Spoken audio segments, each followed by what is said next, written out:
Warning. This video contains super awesome content not suitable for people who don't enjoy super awesomeness. Viewer discretion advised.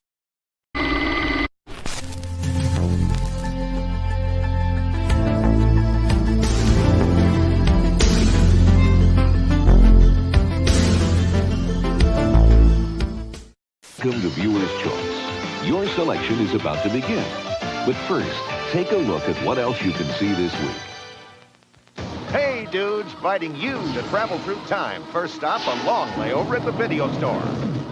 Bogus. Wait, you've got Viewer's Choice. Excellent. Hello, you rotten little bloodsuckers. America's most populars now get extra value. $12.50 cash back. Rise and shine, Mr. Freeman. Rise and shine. I want the truth. You can't handle the truth. What? Say what it is. Let's get out of here! Like now!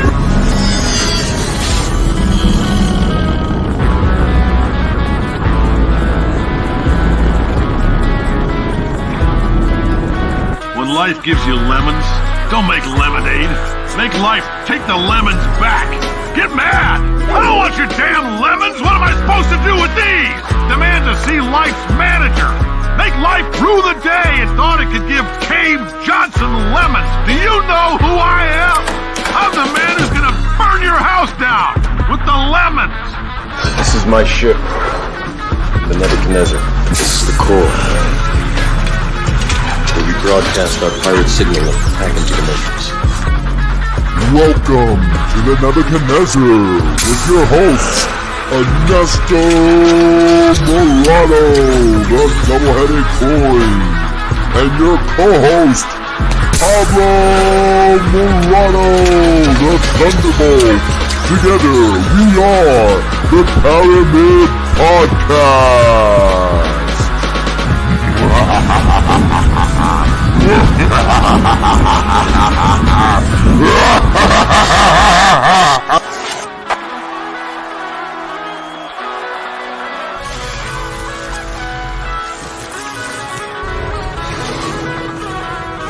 Have a nice day. Thank you. The right man in the wrong place can make all the difference in the world.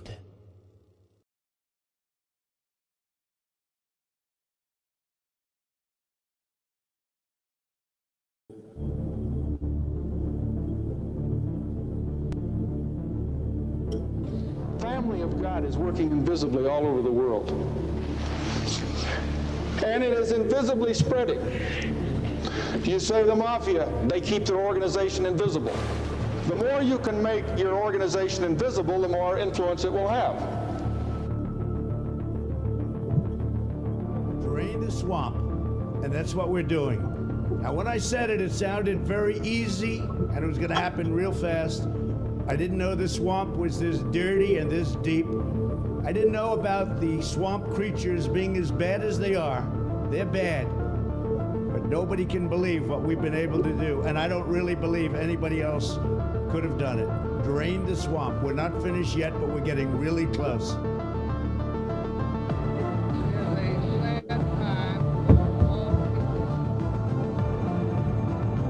Johnson's first public words as president, a few hours after his swearing in. We have suffered a loss that cannot be waived. I will do my best. That is all I can do. He'd wanted this job all his adult life, but the moment he got it, he knew the day would forever be remembered as marking the end of another man's presidency, not the beginning of his own.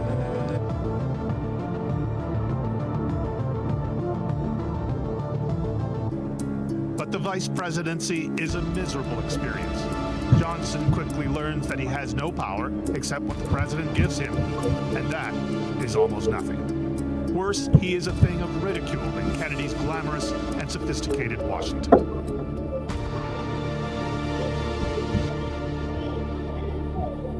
Back in Washington, continuity becomes the priority. The congressmen and reporters who've been investigating Johnson for corruption drop him out of fear of losing another president in a crisis. Johnson invites all of Kennedy's cabinet to stay in their jobs, including Bobby Kennedy. And why not? They were highly competent, the best and the brightest, it was said. But he also enjoyed that the tables had turned on his tormentors. We should not forget that he enjoyed immensely the people who had ridiculed him before now having to call him Mr. President, stand when he walked in the room, and follow his orders. Yes, they're good people for the job. Yes, they know what they're doing. Yes, continuity is important. All those reasons, I think, are 99% of it. But there's an inner smirk, I think, for Johnson from time to time.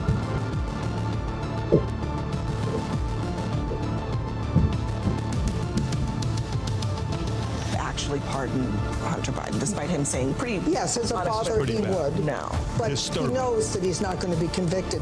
He did not say that about the trial in September, because there, the stakes are much higher. He's accused of tax evasion, and the money on which he failed to pay taxes came from foreign sources and is linked to influence buying. In other words, to buy the influence of his father. They can actually track the payments to various Biden members, including payments for Joe Biden's mortgage payments. Just to be clear, there's actually not any evidence linking any of Hunter Biden's wrongdoings to Joe Biden. You are incorrect. You are incorrect. We have the bank statements. They've been presented in the House of Representatives. You mean because he paid back a loan to help buy a car? No, because he paid, routinely paid Joe.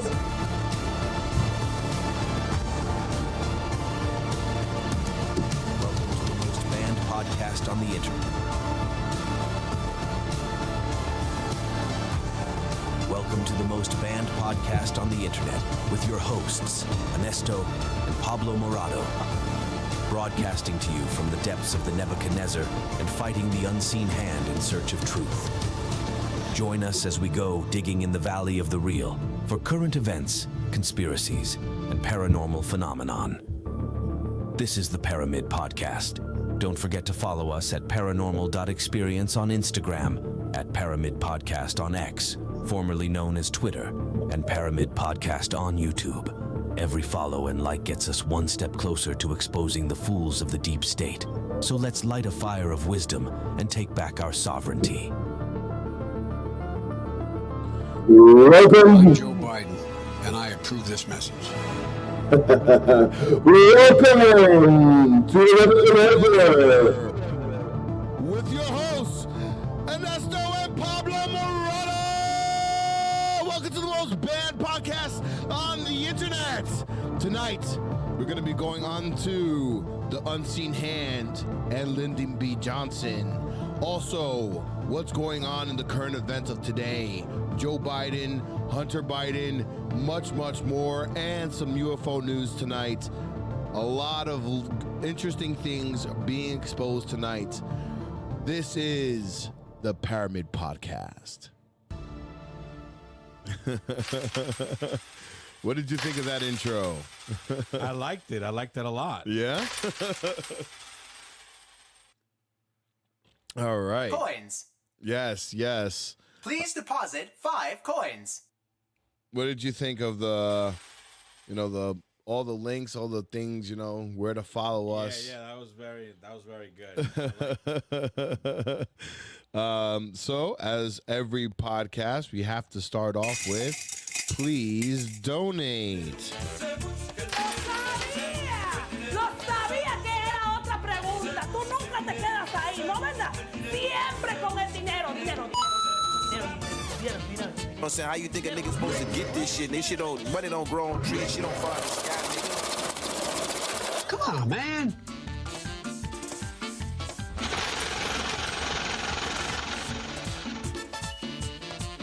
I'm saying, how you think a nigga's supposed to get this shit? This shit money don't grow on trees. Shit don't fall out of the sky, nigga. And just because I liked it that much, I'm going to replay it just for everyone to hear it clearly. Welcome to the most banned podcast on the internet with your hosts, Anesto and Pablo Morado. Broadcasting to you from the depths of the Nebuchadnezzar and fighting the unseen hand in search of truth. Join us as we go digging in the valley of the real for current events, conspiracies, and paranormal phenomenon. This is the Pyramid Podcast. Don't forget to follow us at paranormal.experience on Instagram, at Pyramid Podcast on X, formerly known as Twitter, and Pyramid Podcast on YouTube. Every follow and like gets us one step closer to exposing the fools of the deep state. So let's light a fire of wisdom and take back our sovereignty. Yes. So, how was your week? Pretty normal week. Lots of things going on as far as the media and the president. Campaigns have launched. The battle has begun. And it's going to be an interesting summer. Aside from, the presidents going head to head with their campaigns. Right. There's a lot of things going on. Even yesterday, as Mr. Trump was doing his rally in Detroit, there was a massive shooting event. Oh, yeah, I heard about that, yeah. And I heard some kids got hurt. New York is on fire. Something hit home. I mean, really hit home. Did you hear what happened in Kissimmee Park? No. Well, remember the school you used to go to? Yeah. Right there in Kissimmee, right across the street from the park? Yeah. 2 13-year-olds, a boy and a girl, was on their way to the soccer field, and some dude came out with a machete, told the 2 kids, "You better not scream, you better not do anything, or I'll kill you." He tied up both teens and raped the young girl. Wow. Right in Kissimmee Park. That was our backyard. Yeah. So now the Chinese community is in an uproar. And as far as for a public service announcement, for anybody in the tri-state area, I want to put the perps composite on our screen? cast. Yeah. So yeah. Okay. See if you can find them. So let me see here. Because this monster has to be caught. Absolutely. I mean, what? I didn't hear of this story. Bear with me. Anybody who goes through that extreme has to be terminated. That's my opinion. Fuck a trial. Just catch them and burn them at the stake. That's unbelievable. That's my hometown, and that's what's happening. I would have never thought, but I mean, I guess that's what people want. So here's a news story. Put this up on screen for everyone. Can you imagine Tonight, these we have parents? breaking news in Queens, and it's more than disturbing. New York cops right now swarming a park, searching for a man who raped a 13-year-old girl. It's happening right now in Flushing and Kissimmee Park. Eyewitness News reporter Josh Einiger is live on the scene with the breaking details about who cops are looking for. Josh? Oh, exactly where that is. A very large scene. You can't see from where we are, but inside Kissimmee Park in this little corner of Flushing, Queens, there are scores of police officers searching for clues in a crime. A high-ranking police official described with just one word: terrible. Let's show you video of what we have seen unfold in the last hour or so here. Kissimmee Park, right on the edge of Flushing, as the crime scene unit and tons of police officers are inside working in very thick brush, searching for answers into the person, figure out who the person was who would have done this. This happened in the middle of the afternoon inside this park. Cops say a 13-year-old girl was walking with her 15-year-old male friend when they were approached by a man with a knife. That man then forced them off a path into a heavily forested area where he tied up both of them with string, police say, and then proceeded to rape the 13-year-old girl at gunpoint before fleeing with both of their cell phones in an unknown direction. They managed to get themselves out of the park where a bystander called 911 and thus began an enormous manhunt involving police assets from all over the city. Police canine unit actually just walked in there with a bloodhound to continue trying to find a trail that this suspect might have taken, but now 6+ hours into this situation, they have not yet found him. We do have a description, pretty detailed description of the suspect that we can show you. He's described as a man in his 20s with curly hair. He has braces on his teeth and a large tattoo on his chest of either a boar or a pig with red eyes. He was wearing a black shirt, black pants, red sneakers, and a green backpack. Police are hoping if anyone sees anyone fitting that description or knows someone with a tattoo like that, that they will call the police and try to point them in the right direction. As for the A boar with red eyes. That sounds familiar. Yeah, I think that's the Razorback logo. Razorback? Yeah, there's a team called the Razorback. Let me see. Google it.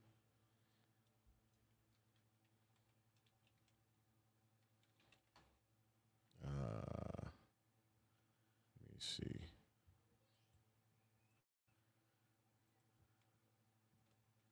Is that what you speak of? Yeah. Go to images, see what other All right, hold on.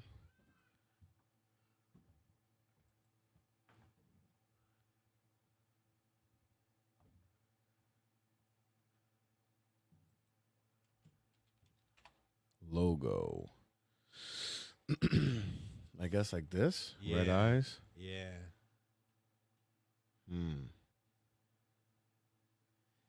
So if that's the logo, if that's what he has tattooed on his chest,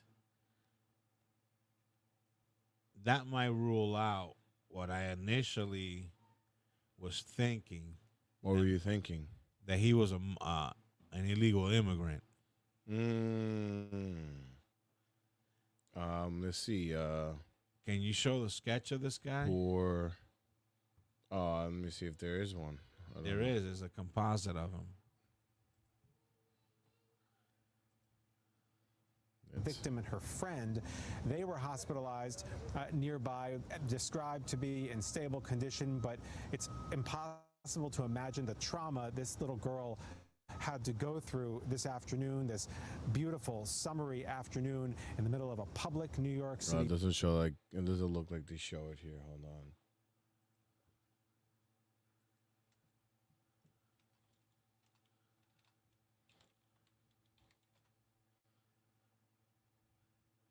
There he goes.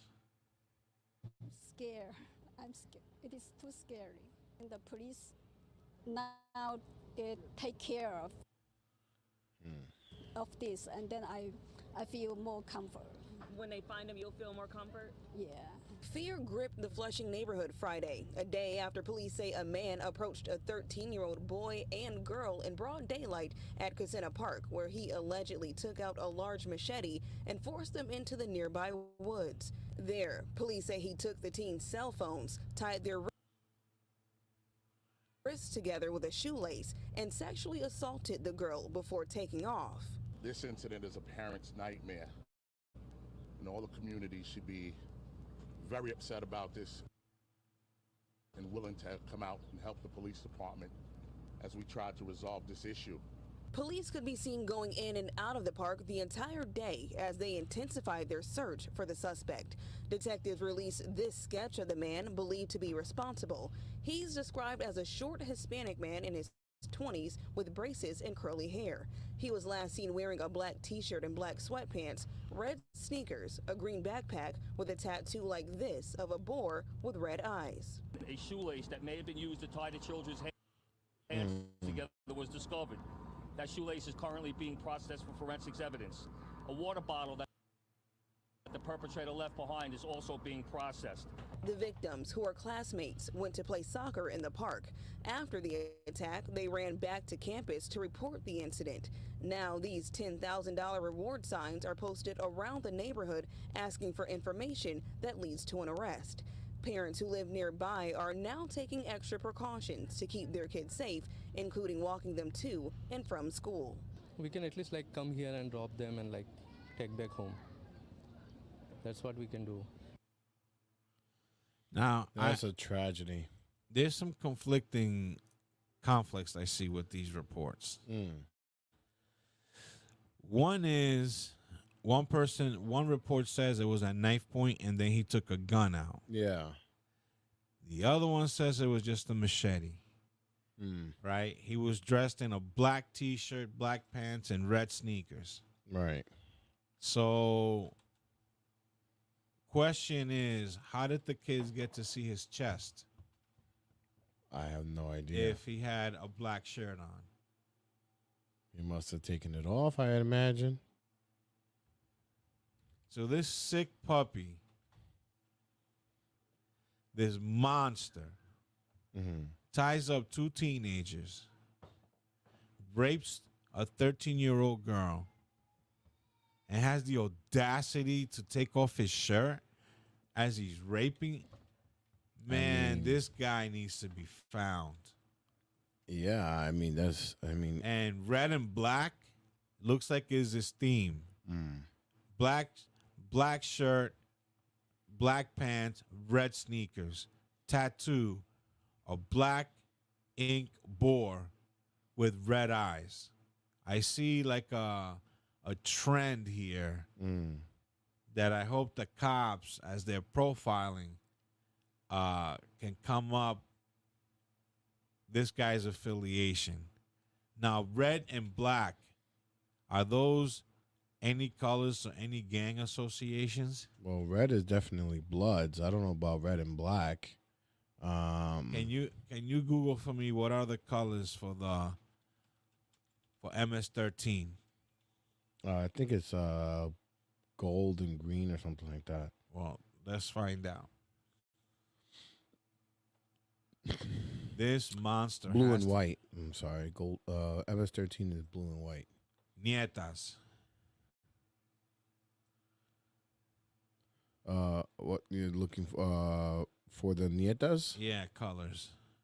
Okay, colors for. How you spell that? Nietas. N-E-I-T. N-I-E-T-A.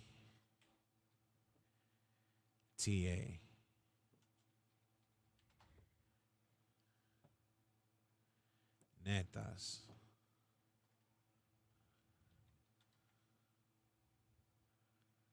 Red, white, and blue. The national colors of Puerto Rico. Those are the nietas, right? We know Latin Kings is gold. Yeah, that's what I was thinking of. Latin Kings is gold. And ask the almighty Google.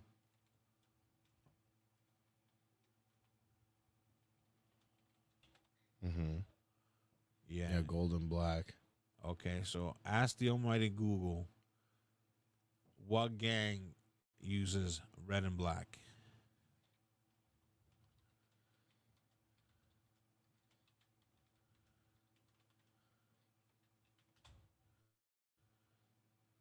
Let's see. Bloods and Vice Lords. A gang often wears red and black, and other identifiers include 5-point stars, the letter VL, and a Playboy bunny with straight ears. The Vice Lord Nation has many smaller groups of gangs that all use Vice Lord names, such as Mafia, Insane Vice Lords, and Imperial Insane Vice Lords. Okay, so Bloods. Google what gangs use the boar as their logo.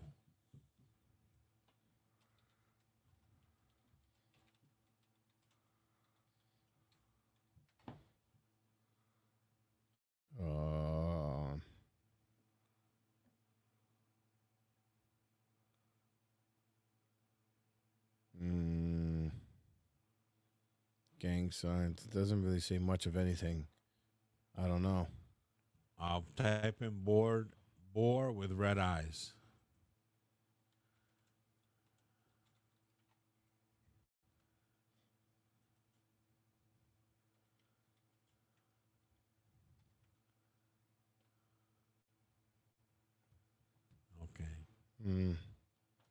Not much there. No, it doesn't say much there.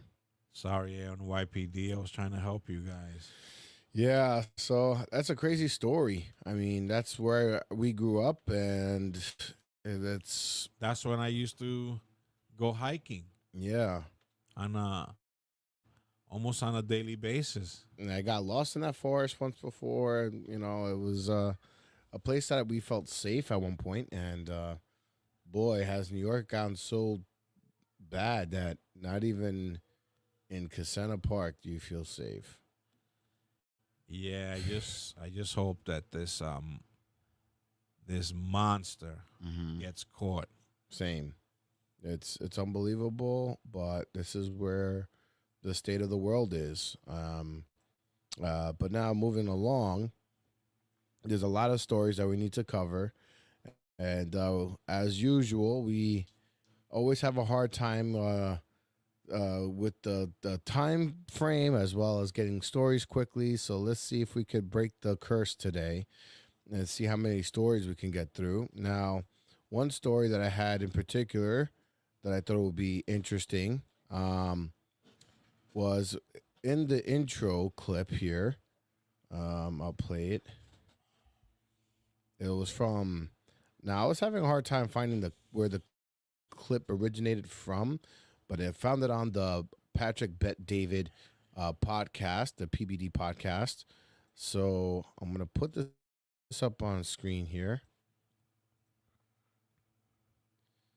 All right. And then. Oh, that's another thing. What they're doing to Alex Jones is like.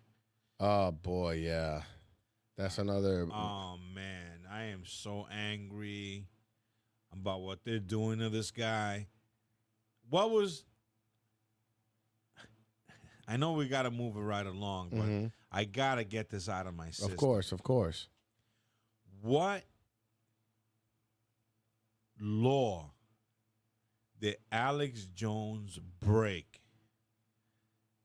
so that he has to pay over $1 billion to the families that he falsely claimed that they were actors and that this didn't really happen? From where I'm standing, the United States, if you have a hypothesis, an idea, a narrative, that's his opinion alone. Because from what I gathered, in the United States, we're allowed to have opinions. I don't know. Supposedly we are. So this is my question. Yeah. And I pose this to anybody who is watching the podcast. Who would you likely want to find or want to hurt in reference to this case? Would it be a guy who is spreading false information or rumors about a massive shooting, or someone directly involved in the massive shooting? Obviously, the person directly involved. So, where's the billions of dollars on the guy who actually killed those people? I mean, you can't sue him for money, but I mean, what is the? Well, refresh my memory. The guy who killed these people. I don't remember if they caught him.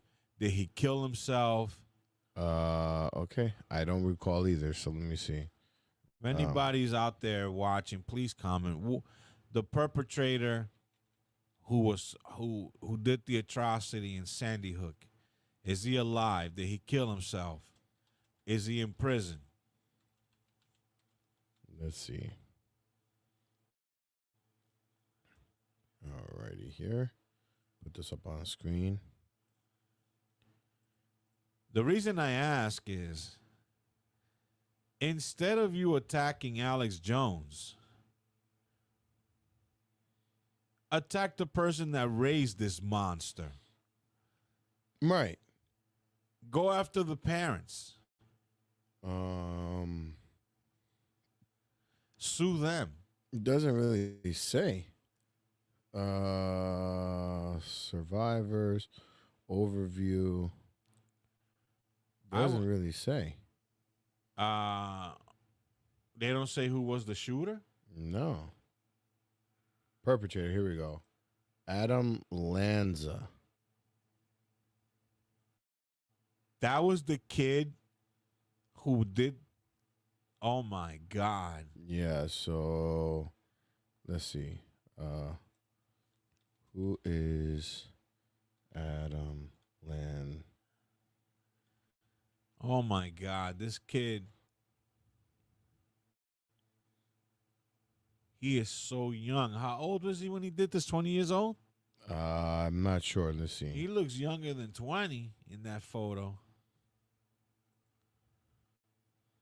Let's see what this has to. Hopefully, this gives us more faster response here. Because it's so bad that not only did they did a civil suit on him, on Alex Jones, for over $1 billion. Now they're not satisfied with that. Mm-hmm. They're going after any online presence that he might have. Wow. They want to take him down completely. That's not fair. I mean, this is absolutely absurd. That's absurd. It's absurd. It says here, Adam Lanza was the perpetrator of the Sandy Hook Elementary School shooting on December 14, 2012. In that tragic event, he shot and killed 26 people, including 20 first graders, wow, and 6 adults. Here's a summary of what we know about him. He shot his mother in their home before going to school. He acted alone. Wow, he shot his mother. I didn't know that. Wow, I didn't know that either. He acted alone, and there is no definitive motive for his shooting. He took his own life after the rampage. The Sandy Hook shooting... That's what I thought. So he killed himself. Yeah. The Sandy Hook shooting was a horrific event out of respect for the victims and their families. I can't go into further details. However, if you're interested in learning more about the event itself, I can share some resources. Yeah. Everybody's afraid of being sued by these people now. Yeah. I mean... Dude, go after the state. Go after the school system. But out of curiosity, because you know what? This is where people get mistaken with Alex Jones, is because he just had a thought, right? Now, his thought is very simple, that we already know that the moon landing is fake. We already know that so much of what we perceive as history has been lies. So he's looking at it with, okay, something's not adding up here. Why would he act alone? Why would he take his own life? Why would he do this for no reason at all, right? And in his particular expertise, there's usually a governmental element involved in these sorts of situations that uncover themselves when you dig. So let's see. Adam Lanza. What is Adam Lanza's connection to the U.S. government?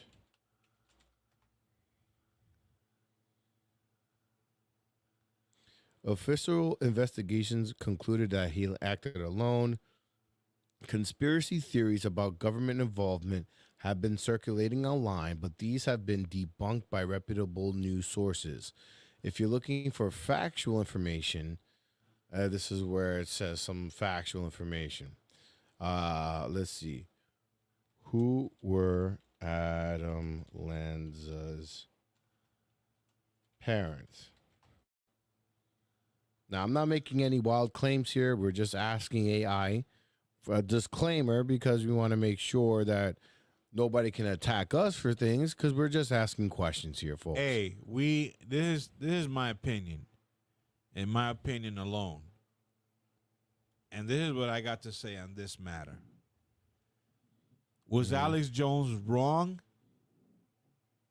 99%. Yes. Yes.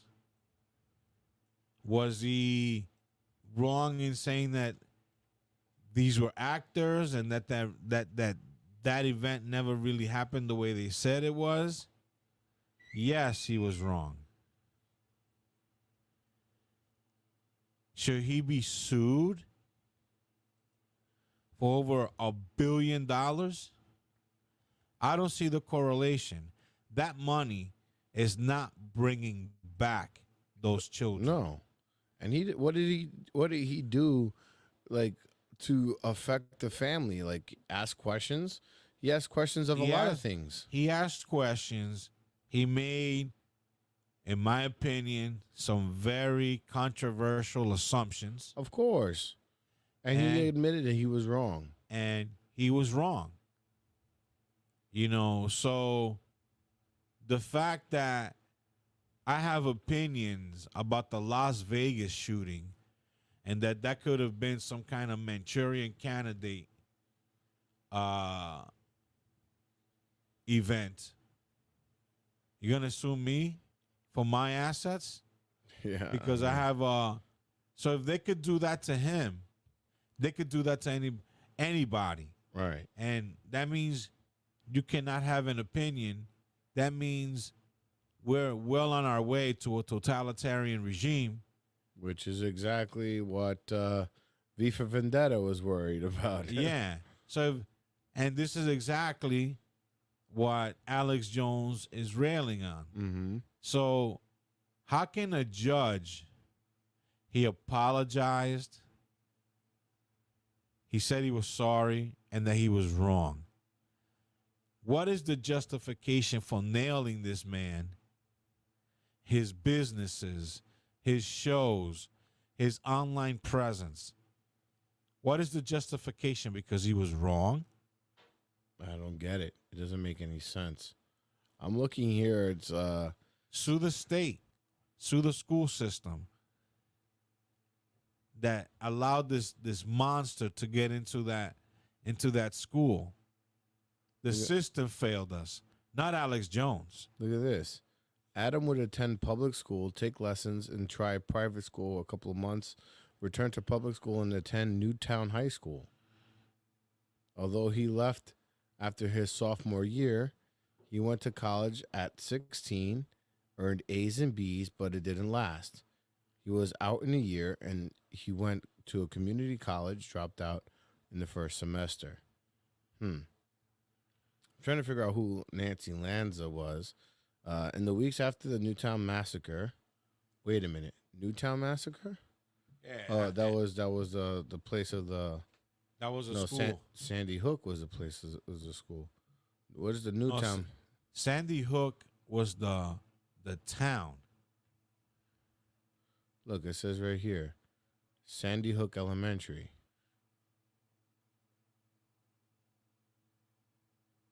So what's the Newtown massacre? Hold on.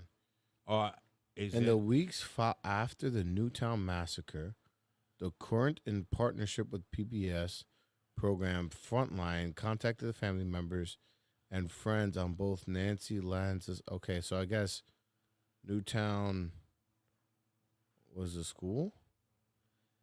Sandy Hook Elementary School. What do you mean Newtown?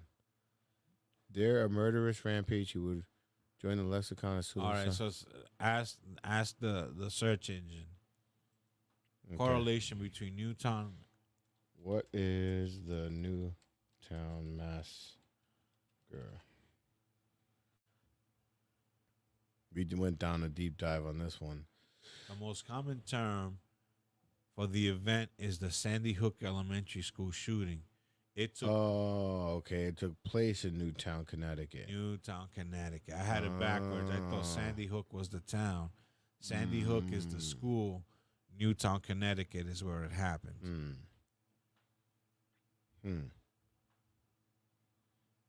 But the question still remains. Alex Jones made a mistake. His opinion was wrong. He apologized. If you believe it was sincere or not, that's on you. But why take billions of dollars and destroy this man? That you're angry that he was lying about the shooting, I get it. But he didn't break any laws. Make fun of him as he's crying as his whole life's work is getting, put under fire. Like, and not only that, but he doesn't really care much about that. He's really caring about the fact that this is where we come to. And this comment I'm about to make might get this whole podcast in trouble. Okay. But I'm going to say it anyway. As you normally do. In this United States, in this era, in this century that we're living in, yep. In my opinion, Alex Jones is the best journalist in the business. Yes. He is always one of the best. Yes. 10 years ahead of everybody else. Yes. Is he human? Yes. Did he make a mistake? Yes. But to destroy him, to me, there's another agenda there. And I believe they just want to shut his mic off and have him go into obscurity. And I hope Alex Jones don't let whatever they're trying to do to him deter him from the plan. And that is to continue giving out information 10 years ahead of the curve. Because he has really anything that we hear now was predicted by him 10 years ago. Right. So it's a tragedy. And if they do it to him, they can do it to me. Look what they're doing to Donald Trump and whoever questions the status quo. And, this is public information, folks. And this is why he was questioning it for things like this. Project MK Ultra was an illegal human experiment program designed and undertaken by the U.S. Central Intelligence Agency to develop procedures and identify drugs that could be used during interrogations to weaken people and force confessions through brainwashing and physical torture. It began in 1953 and was halted supposedly in 1973. MK Ultra used numerous methods to manipulate its subjects' mental states and brain functions, such as the covert administration of high doses of psychoactive drugs, especially LSD, and other chemicals without the subject's consent. Electroshocks, hypnosis, sensory deprivation, isolation, verbal and sexual abuse, and other forms of torture were performed on innocent civilians without if they highlighting it here, illegal human experiment program designed by the CIA. So they took people, gave them LSD, put them inside a whorehouse, a bar with whores. Operation Midnight Climax. And then look, MK Ultra was preceded by Project Artichoke. It was organized through the CIA's Office of Scientific Intelligence and coordinated with the United States Army Biological Warfare Laboratories. The program engaged in what else? Illegal illegal activities. You know, the CIA, it seems like all they do is illegal. I mean, if you watch Burn Notice, which is one of my favorite shows, that's what he said you are. You're a sanctioned criminal, right? You are basically a thug, a lowlife. CIA, criminals in action. Including the U.S. and Canadian citizen as unwitting. Here's the key word: unwitting test subjects. Kind of like those beagles that Mr. Anthony Fauci decided to. Who? Yeah, Anthony Fauci and those Thank beagles. You made. I'm going to sue you for $1 billion now. Yeah. Right. So MK Ultra's scope was broad, with activities carried out under the guise of research at more than 80 institutions, aside from the military, including colleges, universities, hospitals. Hold on. Wait. Did I say this right? Including colleges. And what was the guy, Adam? He was in what, college? Including colleges, universities, hospitals, prison, and pharmaceutical companies. The CIA operated using front organizations, although some top officials at these institutions were aware of the CIA's involvement. MK Ultra was revealed to the public in 1975 by the Church Committee of the United States Congress and Gerald Ford's United States President Commissions on CIA activities within the United States, or the Rockefeller Commission. Investigative efforts were hampered by the CIA Director Richard Helms' order that all MK Ultra files be destroyed in 1973. The Church Committee and the Rockefeller Commission investigators relied on the sworn testimony of direct participants and on the small number of documents that survived Helms' order. The small number.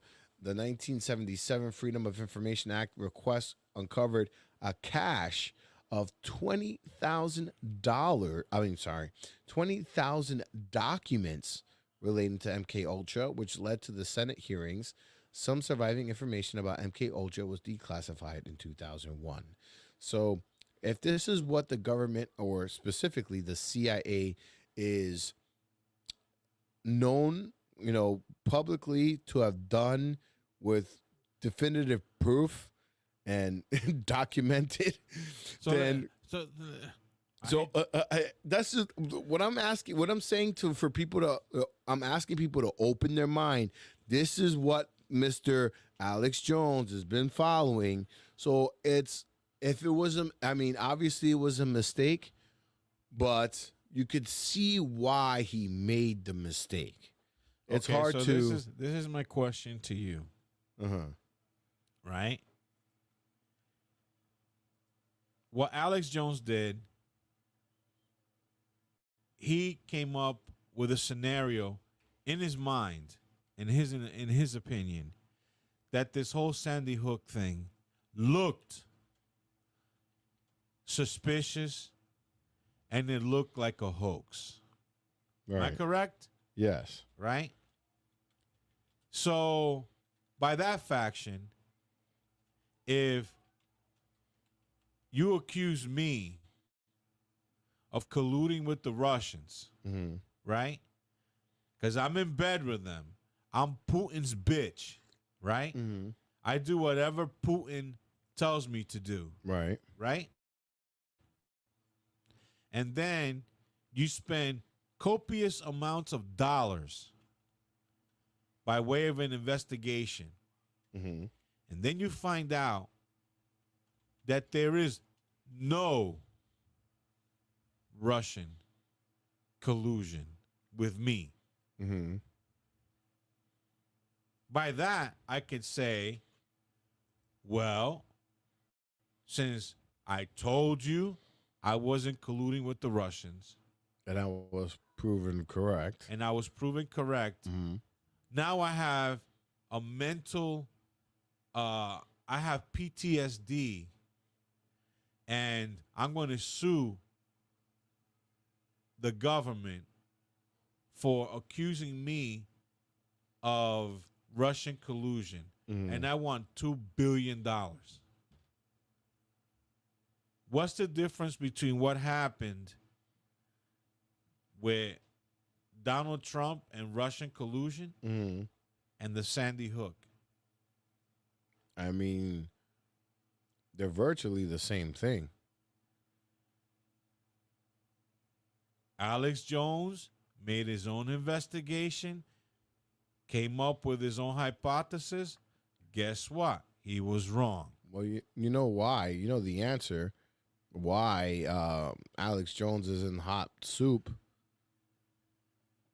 Because of what does he expose every day on his show? Deep state. Exactly. And specifically, this is what Senator Chuck Schumer said. This is the latest statement, latest tweet, as you were just saying. The president-elect's latest unsolicited pronouncement on the intelligence community. This was his tweet just a little while ago tonight. You see the scare quotes there. The intelligence briefing on so-called Russian hacking was delayed until Friday. Perhaps more time needed to build a case. Very strange. We're actually told, intelligence sources tell NBC News since this tweet has been posted, that actually this intelligence briefing for the president-elect was always planned for Friday. It hasn't been delayed. But he's taking these shots, this antagonism, this taunting to the intelligence community. You take Pause on the that. intelligence community. Hold on. This is the part I want everyone to hear. Okay, right? but I just want to make a statement.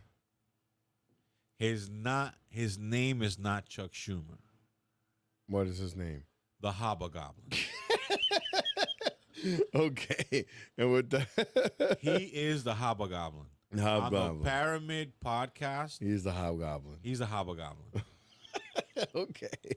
All right. Listen to what the Hobgoblin has to say. Antagonism, this taunting to the Let me intelligence tell you, community. you take on the intelligence community, they have 6 ways from Sunday at getting back at you. So even That's why Mr. Alex Jones is in the hot soup, because of this statement right here. for a practice, Let me they go have back 6 because ways. I didn't share the screen here. Hold on. So everyone can see his face while he's saying it.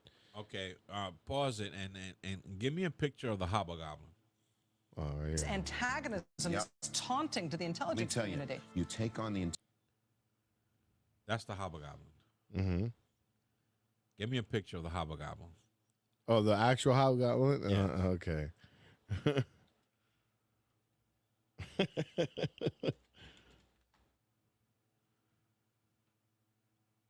Okay, hold on.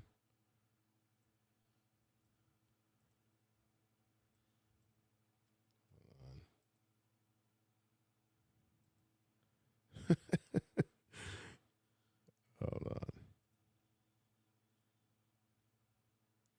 Where'd it go? Your mouse? No, the page. Hold on.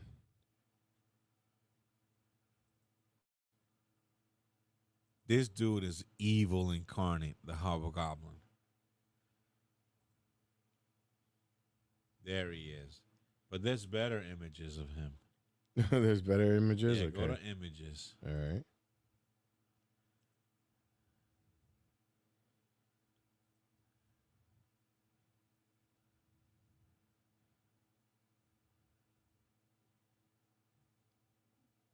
Wow, these are all modern vids, but All right, hold on. Let me go down a different rabbit hole.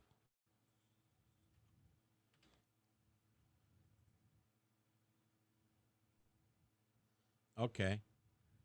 Give me the Green Goblin. Maybe he looks more like the Green Goblin. Okay. There he goes. So not the Hobgoblin, but the Green Goblin. Okay. That's Chuck Schumer. The Green Goblin. The Green Goblin. Okay. So not the Hobgoblin, the Green Goblin. Goblin. Okay. 'Cause that's, I forget there's a difference between the Hobgoblin and the Green Goblin. Okay, so that's the Hobgoblin. That's the Right Green. there. That's Chuck Schumer. This one? No, go down. See that one that he's on the... This There one? he goes. Blow that up. Let's see. That's Chuck Schumer right there. All right. That's Chuck Schumer. There we go. Yeah, that's him. Yeah. I hate that dude. Well, what he had to say is, what is exactly the problem, that And got this off the Alex Jones show. They must tell you before they do it. Yes. And right here is proof. What does he say? Intelligence community, they have 6 ways from Sunday at getting back at you. So even for a practical, supposedly hard-nosed businessman, he's being really dumb to do this. Right there in a nutshell. What does this say here? Who are all these people? John Durham has recommended jail time for former FBI lawyer Kevin Klein's. But you know what the funny thing is? Not sure what that was all about. Supposedly hard-nosed businessman, he's being really dumb to do this. From Sunday at getting back. You know what the funny thing is? And it's not really funny. Is that Donald Trump got convicted for election intervention. Am I correct? No, he got convicted for paying Stormy Daniels. He got convicted for paying Stormy Daniels, but they say that was election. Is it intervention or interference? Interference. That's what I wanted. Okay. Election interference, because they said by him paying off Stormy Daniels, right? It was a violation of campaign funds. Right. So he couldn't shut up Stormy Daniels, because if by him shutting Stormy Daniels' mouth by paying her off, it didn't allow the public to know what he was doing, which interfered in the election. So what they're trying to say is Joe Biden should have had the information so he could say, oh, and Donald Trump pays off porn stars. But since he paid off Stormy Daniels, he didn't have that luxury. Right. So that's election interference, right? But yet, there was the infamous laptop incident. Right. With Hunter Biden. That had a lot of stuff in there. Right. The FBI, turns out, comes up and says, no, that is a lie. That's all made up. There is no laptop. Right. But there was one. Right. So it turns out there was one. Right. Then it turns out they used it as evidence against the case of Hunter Biden, and the judge allowed it. Right. Which means there was a laptop, and there was the information people said in that laptop. Right. So wasn't that election interference? They blocked. Of course. So you see the two sides? You see? Yeah, of course. So when you compare all that to Alex Jones,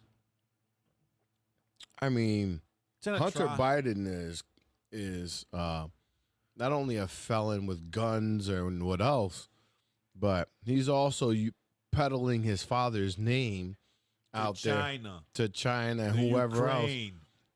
else. I mean, think about it for a second, folks. If you're listening to this podcast right now, let's just take a step back and let's really think this through here.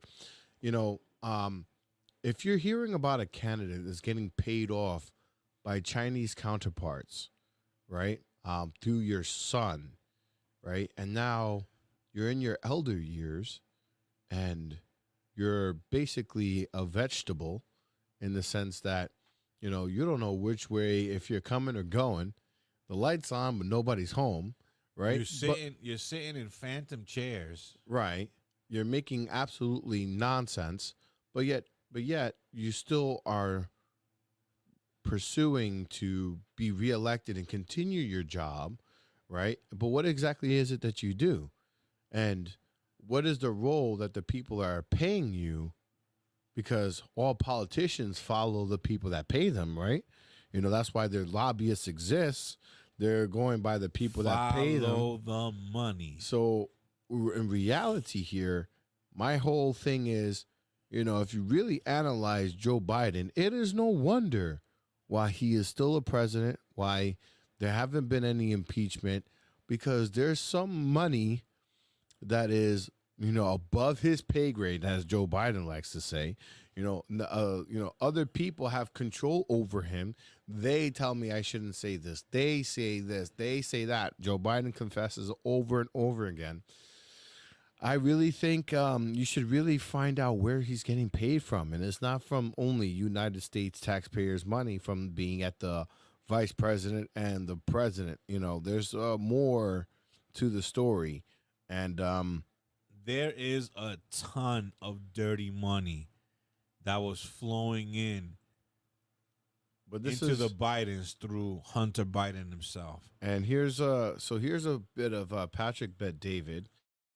And then a while back, this is not a this recently, I was trying to find the clip where he found it, but unfortunately I was unable to find it here, but I did find it on his show. So take a look at this clip here because it's so satisfying. Before we listen to the clip, let me get this out because it's festering inside of me. And the Biden campaign says everything that Donald Trump says is a lie, right? Donald Trump says everything Joe Biden says is a lie. Right. But when you start breaking down, again, for people that are listening to this podcast, you might think that I'm a champion for Donald Trump. I am not. I am a champion, and I'll be honest with you. And this statement is going to get me into trouble once again. Because the correct statement would be, I'm a champion for the United States of America. Right. Right? But that's not what I'm going to say. I'm a champion for my pocket. Right. I'm a champion for my family. And when I see my pockets suffer, and in turn, my family suffers, I tend to go to the candidate that can fix my situation as soon as possible. I do not see Joe Biden fixing my pockets. I mean, he had the opportunity and he squandered it.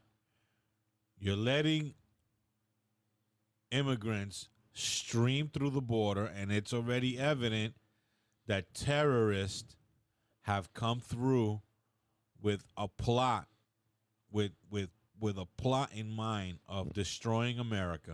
That's already been proven. Right. And inflation is on the rise, as always, but more on the Biden.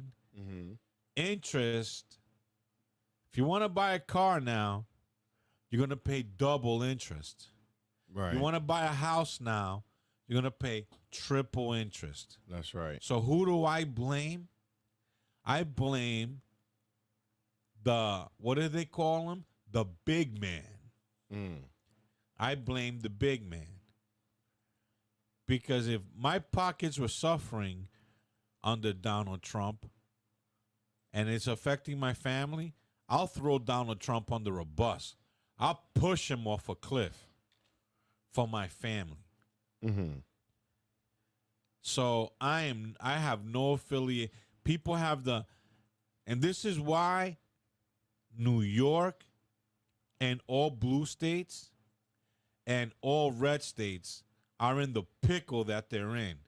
Because no matter what, when they go to the polls, if they're a Democrat, they don't dissect each candidate. They just go whoop down one line. Mm-hmm. We got to stop doing that as a nation. We have to stop. Yes. So I just wanted to make it clear. I'm not a champion for Donald Trump. I'm a champion for my pocket and my family. Oh. Speaking of which, I have no idea. Incoming. And it's a what? It's... I'm sorry, but I cannot take this call right now. It was a WhatsApp call? Yes. By whom? It didn't tell me. Interesting. I wonder if some people are trying to reach out to us live on the cast. Oh, that through WhatsApp? I don't know. Interesting. There's only one way of knowing, and I really don't know. Okay. I'm gonna do this at a risk of getting. Let me see. But with that being said, here. Oh, my mom was calling me. Sorry, Mom, but I'm podcasting right now. Well, okay, let's play a commercial. All right, folks. We'll be right back. We got some interruptions here, but we'll be right back after these messages. Take my channel. Hey, folks, this is Anesto Morado, co-host of the Paranormal Podcast. Look, I'm no spring chicken. I'm in my 50s. My joints ache. My knees hurt. And when I wake up in the morning, I'm stiff as a board. So I take Paramin supplements. This one is the Relief Turmeric Formula. It's a chewable. They're quite delicious, actually. I normally take 3 a day, and it's as simple as just popping it in.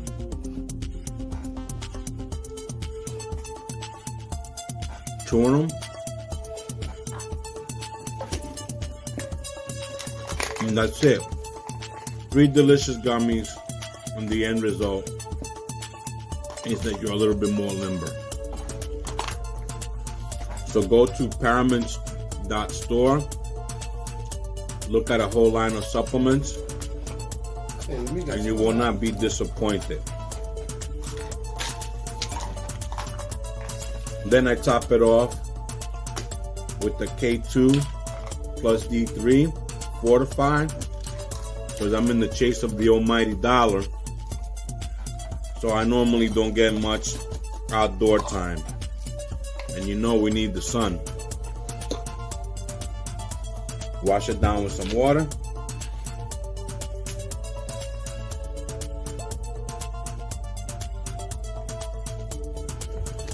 And we're all set for the day. So remember, go down here, Paramin.store, and look at our full line of supplements. Because not only am I the co-president, I'm also a client. Paramin Supplements.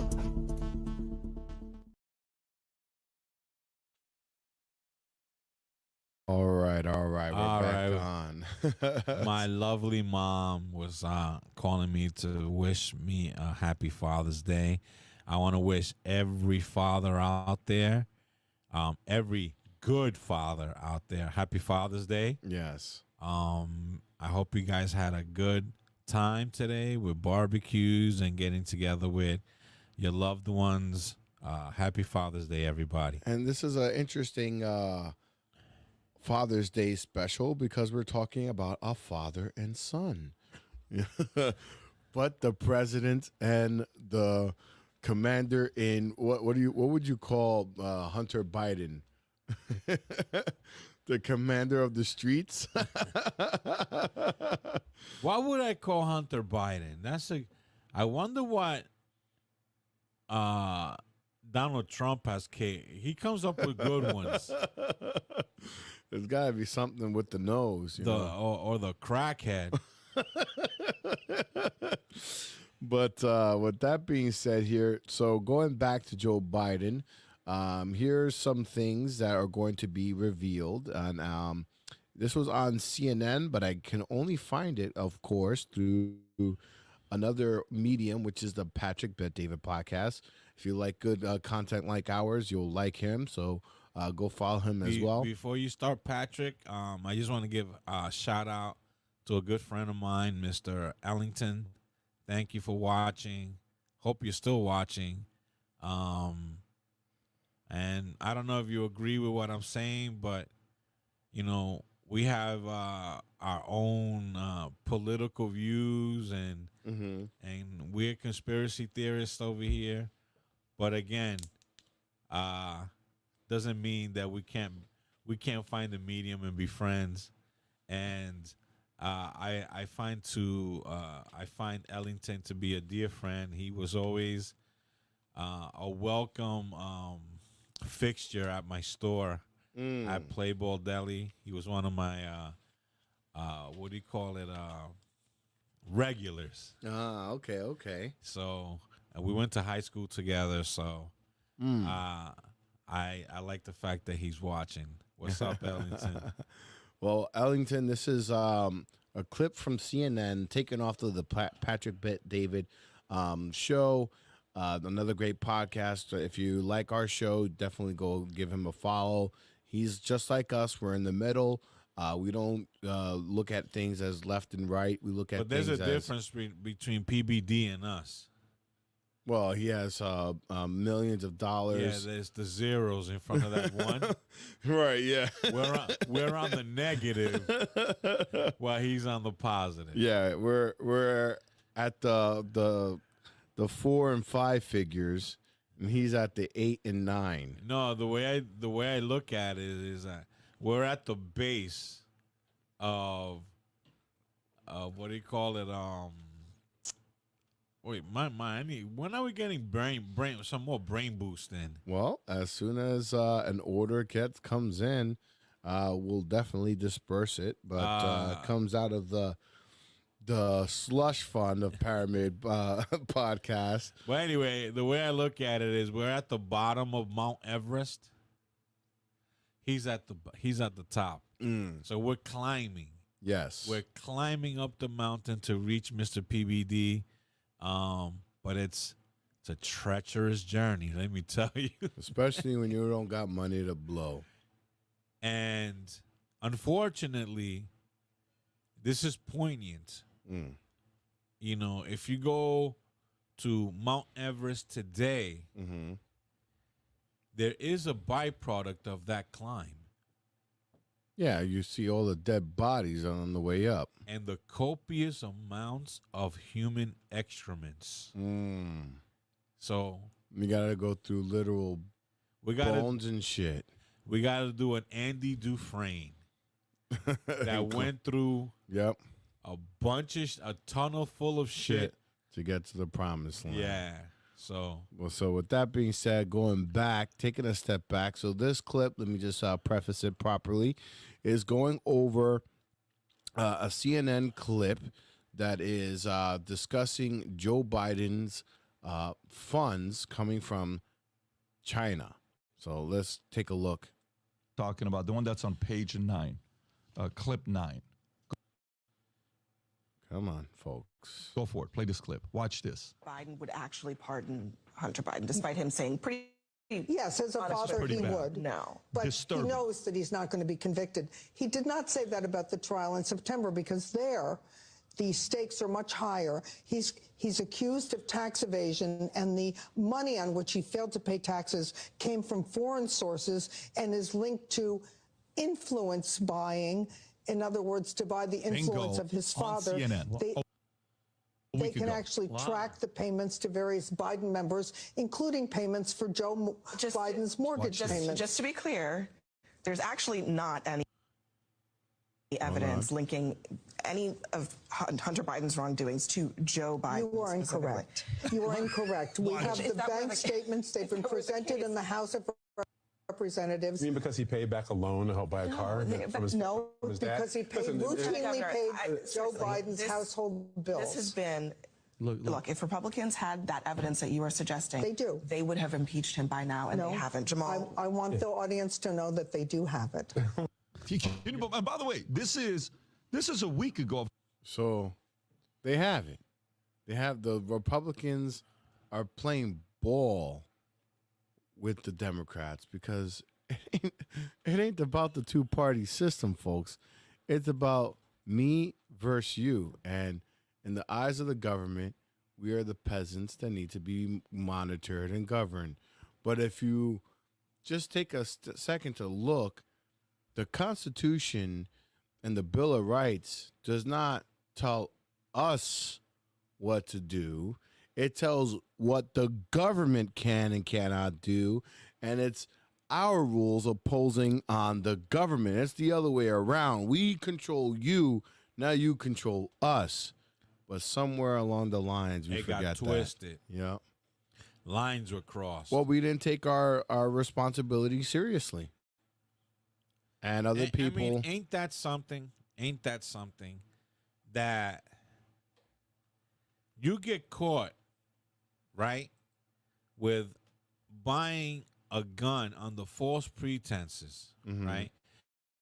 So you buy a gun and you lie on the application and you get this lethal weapon that can kill somebody while you're under the influence of drugs, and then you lie about that. If that would happen, that would have happened to you or me, God forbid, or any of our listeners, there is absolutely no question about, is he going to do time? Exactly. Are they going to, give him like some jail time? Or maybe they just give him a slap on the wrist. Right. No. If it would be one of us, we're doomed. Right. But here's the twist of it. But if you're a hardened criminal with several arrests and you're a career criminal, you go to court and you can go leave on your own recognizances. No bail. You're out the door. And free out in the streets to go out and do the same thing that you did to get in jail to begin with once again. It's happening in New York. These guys beat up a cop. Right. I think beating up a cop is even worse than buying a weapon by lying on your application. You beat up an officer of the law and you get out. And then you have the luxury of flipping the bird to them on broad daylight on live TV and get away with it. Right. But that's because he's a career criminal. Any good law-abiding citizen, they're the ones that are serving the time right now. So we're in a very weird situation in the United States. I have never seen it this bad. I mean, it to me, it feels very much like the movies we used to enjoy, like the V for Vendetta, the Matrix, all these like dystopian movies. What's the other one? Equilibrium. It seemed like something that couldn't happen, but yet it's happening. It's happening. It's very, very weird. Now, with that being said, there's this video I'm trying to pull up on Hunter Biden that I would like your comments on. I don't know if you've seen this video. Let me just see here. See if I could quickly find it. Now, me see. It's a very, very fascinating video of him in a hotel. Have you seen any video with Hunter Biden in a hotel recently? I believe recently. There's something recent. Well, something recent that got taken, that got put up into the light. Okay, because I believe with you, I did see some. This is coming off his laptop or no? I think it was footage that was brought into the trial. Oh, I haven't seen this. No, okay. No, I gotta see this. All right, so this is going to be very, very interesting footage here. I can quickly find it here. I'm doing my best. Let me just see here. Everything that I'm and it bewilders me that there are still people saying that there's nothing wrong with Joe Biden. Oh yeah, it's bewildering to me. People saying, "Oh yeah, I mean, what's the poll say? Something like 40 or 50% of the people, something like that." What? I just don't understand it. Yeah, I don't understand it either. I mean, we have Cuba right now with Russian nuclear submarines. Mm-hmm. I mean, dude, and you're off sleeping. Yeah, I mean, dude. The United States is crumbling, and we want this mummy representing us. Because in reality, we all know they're not voting for Joe Biden. They're voting for the puppeteer, of course, who's ever controlling him behind the scenes. Of course. Now there's a. I mean, what are you gonna do? You're gonna sue now all these people that have gone on live radio and television shows saying we think that there's a Joe Biden double. Oh, well, I got something on that as well. I got something on that as well. You know, you're lying, so we're going to sue you for $1 billion. Everything is a lawsuit now. And guess what the migrants are doing in New York? What? The ones living in hotels. What, suing people? They get in a corner. Mm-hmm. They see a car slowing down on a red light. Mm-hmm. They throw themselves on the car and say, "You hit me." Oh my God! $300 right now. Give me $300 right now, or see that guy over there? He's a lawyer. Oh my God! They're hacking the system. This is ridiculous. Well, you know, they underestimated them, and this is what's going to happen until we have a rule of law. Yeah, they underestimated that the president of Venezuela, what's his name? My mind. What's the name of the Venezuelan president? Oh, I forget his name. Hold on, let me pull it up. He emptied his prisons out, right, and sent them here. And let me tell you, the criminal mind finds a way. Of course.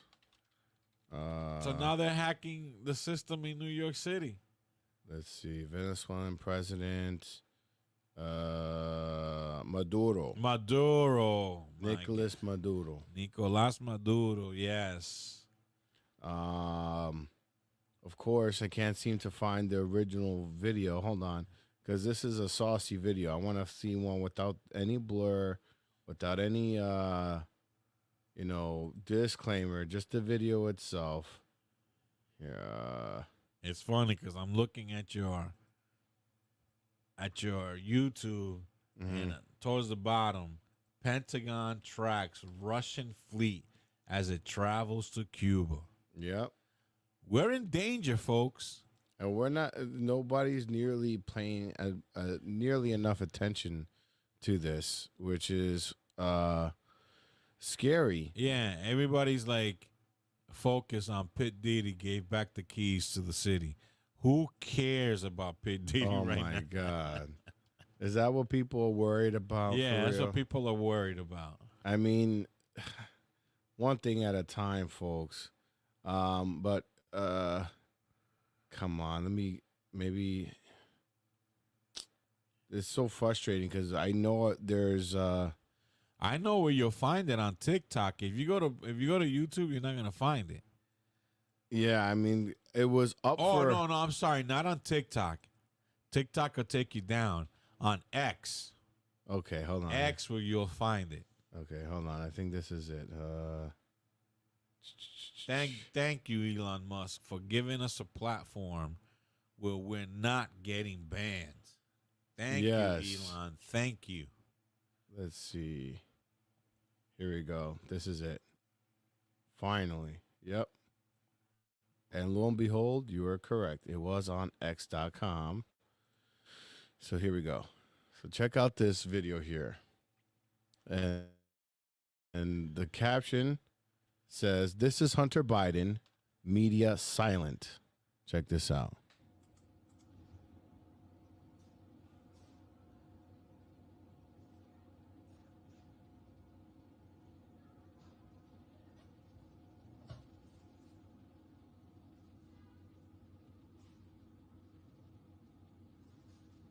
Now, this is also radio, so for theater of the mind. Wait a minute. That's not Puff Daddy? No. You sure that's not Puff Daddy? I'm sure that's not Puff Daddy. Because Puff Daddy did the same thing. Yeah. I mean, that's a white Puff Daddy. Play that again. Ellington, please. I hope you're not seeing this cast through my feed.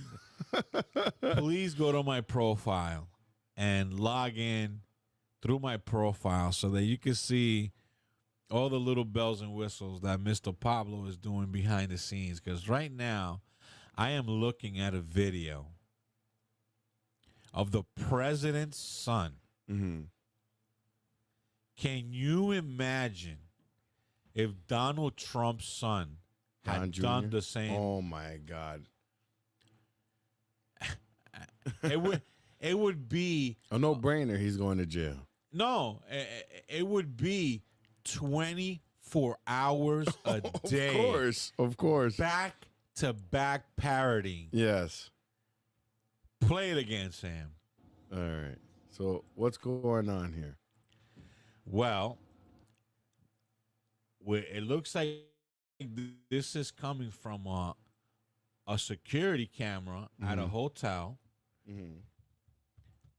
A woman runs out the door, followed by a naked man that's pursuing her. Let's go at slow speed here. She runs from this man. Then they disappear as the camera is out of focus because they went beyond the range of the camera. So now the camera is still. You see an empty hallway. But here's something else that is a little interesting in this clip. Now, this is where, folks that are watching us, we look at all aspects. We're not on one side or the other. If this is security camera footage, why is it so shaky? Right. I was about to make that same statement. But I think it could be security camera footage. He's recording a screen. Right? I think that's what he's recording a screen. Okay, so what it could be is that's what it looks like, yeah. Okay, pause it. You're absolutely right. He's watching this video from his camera feed and taping it through his phone. Yes. And this is what we're getting. Yes. Yes, that makes sense. So now we see the naked man dragging the woman by her leg as he falls down on his naked ass. He drags this woman by the foot. Now, how many people, let's say you're in a robe, you're naked. Are you peering out the hallway and worried about, somebody's going to see you naked? This guy is, not only is he naked, but he's dragging a woman. The two things combined is like, how could you miss this? It's bizarre, but that's what drugs will do to you. So now we see this man dragging this woman down the hallway, and she is spread eagle fighting, and he drags her, and her leg is like blocking, and he drags her in. And what nationality does this woman appear to be? Could you make out? If I were to say, I would say she's from Asia. Huh. And where is he getting payments from? And if you listen to, I see your correlation. If you see Yeonmi Park, Yeonmi Park is a North Korean defector who fled North Korea by means of getting paid by some Chinese guy over there, paid for her to be his prostitute. Concubine. Yeah. And through that, she was able to somehow weasel her way out of there into freedom in the United States. So I am pretty positive this person could be a North Korean or Uyghur or somebody that, the Asian continent just... Careful, we might get sued for $1 billion. It could be a possibility. I'm not saying it's just speculation here, folks. But... And this woman is not going willingly. He is dragging her. If I'm the Asian government, I must say, the woman is wearing like what looks to me to be like a sport top, and she's like in her underwear. No, it's just she's wearing shorts. Yeah, she's wearing shorts. She is wearing what a typical Asian woman would wear in the summertime. Shorts and I don't know. Those look like pretty short. It looks like her underwear. I don't know. I think that's just shorts. Okay, so play it from the beginning one more time, so we can make a act. Yeah, you see that looks. Yeah, like they're shorts. They're just really. Yeah, they're high shorts, but right. Man, she's trying to get away from him, and he drags her in. Now, let me ask you something. This video was presented as evidence in court? I believe so. Yo. That's why it says media silent on the bottom here. Yo, the media. This is what, let me see what it says here. Make sure to share this far and wide because the media won't. This is Hunter Biden and pedo, drug-addicted depravity. His father hides it for him. The Bidens are monsters. Oh, wait a minute. So not only could this be an Asian woman, but it could be an underage. Oh boy. Hence the phrase pedo. Yeah, I don't know. Oh my God. Oh, you see how evil the mainstream media is? Yeah. I mean, wow, this is blockbuster stuff. Can you imagine any of Donald Trump's children having video like this? Yo, you would hear this. I mean, for Christ's sake, when he became president, when Donald Trump became president, his son, Byron, he was doing like, what kids do. Already through the media, they were trying to say that his son was like maybe mentally challenged. Oh my God. Well, yeah, so that's what is going on in the world today. You have this this Hunter Biden trial. What's going to come of it, I don't know, but there's more to come.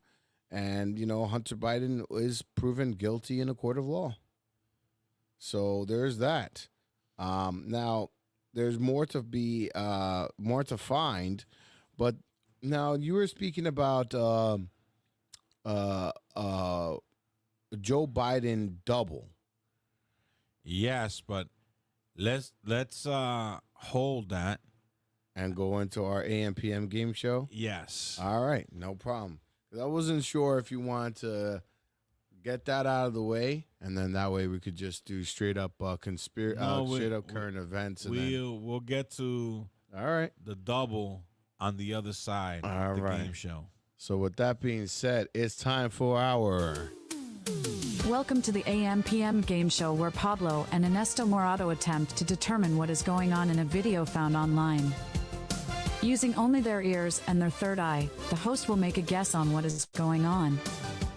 If the host gets guesses correctly, they receive $20,000 of a fiat currency that no longer exists.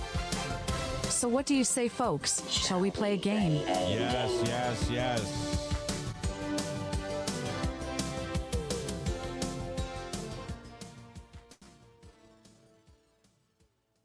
Yes, this is the AM PM game show. And like always, we have to give credit where credit's due. This is in memory, in honor of Joe Madison.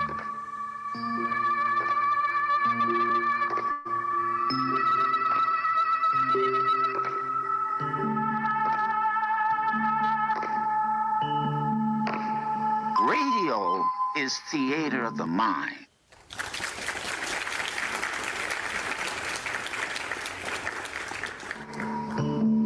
Radio is theater of the mind.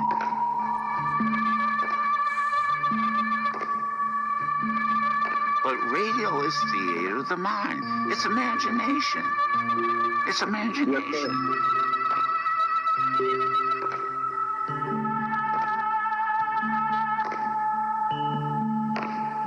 Radio is theater of the mind. So yes, folks, welcome to the AM PM game show where we provide audio to one another, and we have to guess what the clip is.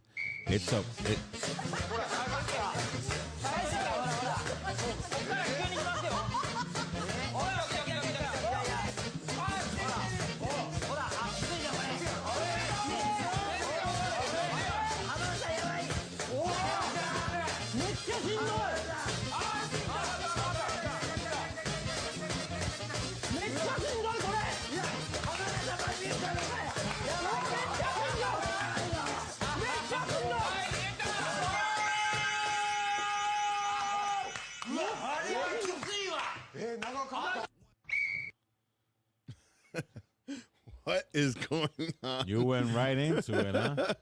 What is going on in this clip? It sounds like slapping. Okay. So it looks like either they're smacking some guy around back and forth, like smack, smack, smack, smack, smack, smack, smack, and see how many smacks he can take. Okay. Or somebody is playing butt bongo. What's butt bongo? That's when you take somebody, you bend them over your knee and play the bongos on their butt. Well, let me play it one more time. Is that your final answer? Let me hear it again. Okay.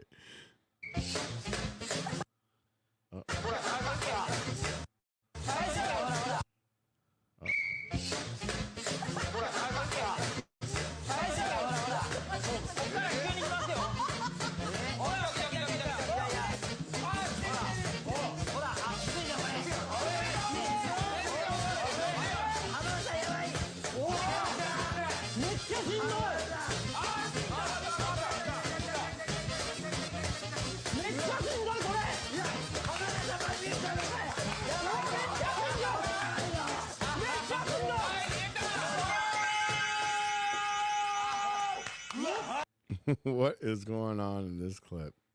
My mind is picturing smacking, like smacking, smack.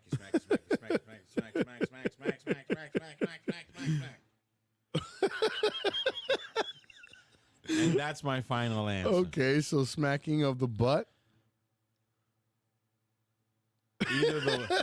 Either smacking of the butt or smacking of the face. Okay, one of the two. But it's smacking of some sort. Yes.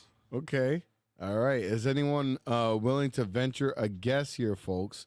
You have the opportunity to get a free gift from one of us from the Paramin.store. So, any guesses going once? We see those folks that are watching live. We do see you out there. If you are watching live, feel free to venture a guess. What is going on in this clip? Any guesses? Going once, going twice. No guesses. All right, folks. One day they're gonna. We're waiting for that first person to make that guess. Yes, you know, it took for one person to break the 4-minute mile for everyone to realize, oh, it can be done. It can be done. Yeah. So here we go. Here is the clip here for you. Hold on, let me just put this. Oh, that's strange. I can't put it up. Okay, hold on.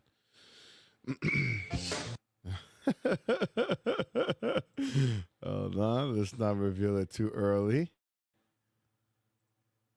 so that Mr. Anesto could follow along with us here. What is going on in this clip?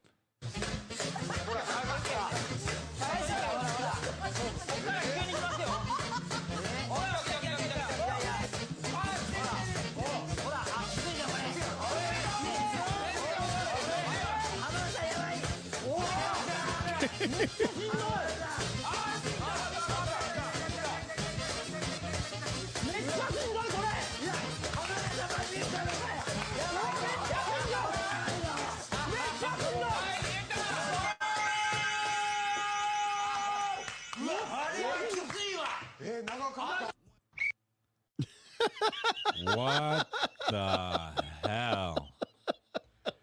All right, so people listening through our legacy feed, which is audio only. What is going on in this clip? It's this Asian fellow.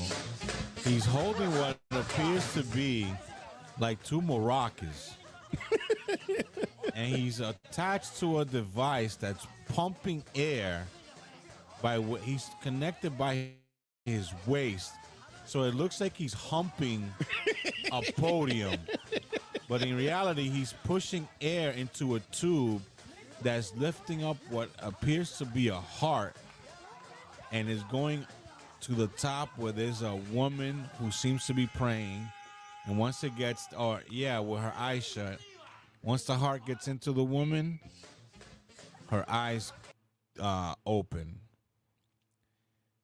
So it's a guy with a device around his waist, and he pumps it to get this thing going up that tube and inside this doll that is in a doll that looks like a woman. And it also, this seems like a game show of sorts, some kind of Japanese game show. Yeah, they're the kings of strange. So unfortunately, I'm going to have to give you a... Yes, you do. Unless you consider that slapping. No, that is not slapping at all.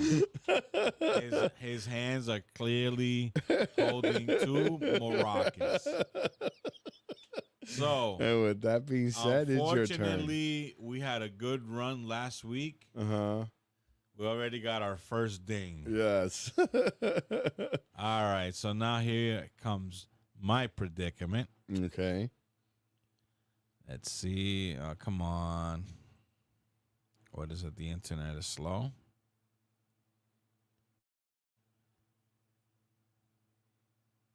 Okay, let me go back.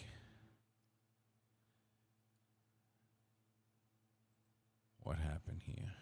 Uh-oh. Stupid Skype thing. Hopefully I can get this video in. Let's do this again. Okay, we got it. It's loading.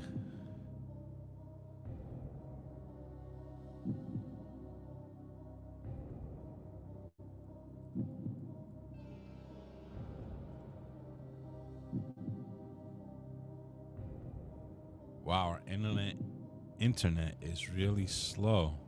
It is? Let me see. Let me try it one more time.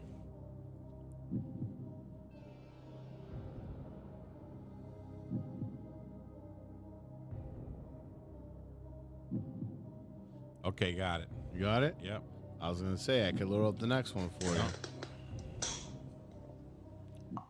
All right, so let me cue it up.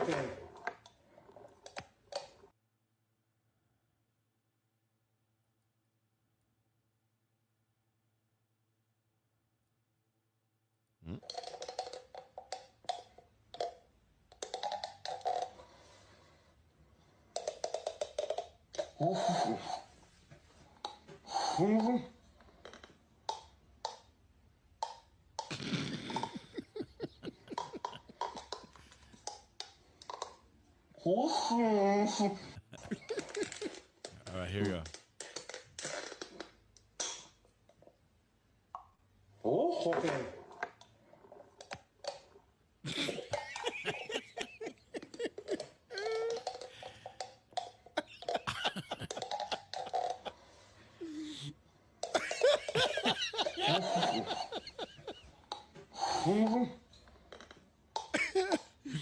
Oh, man.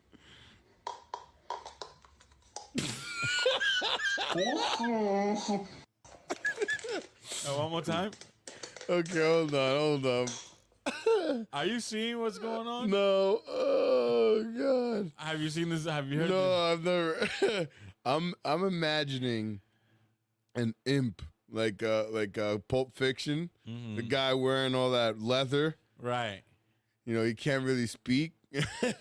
They're stretching some kind of I don't know. They're stretching some kind of rubber, and he's like.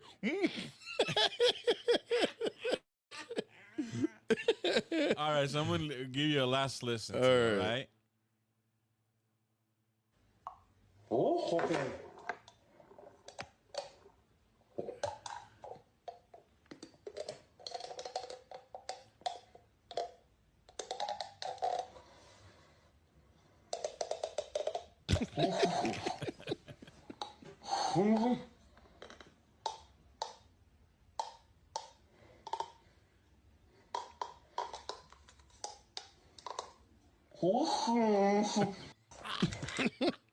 Okay. All right. All right. Let's So that's your final answer. So no, I'm gonna say a man with a lot of stuff in his mouth. What I don't know. He has something in his mouth.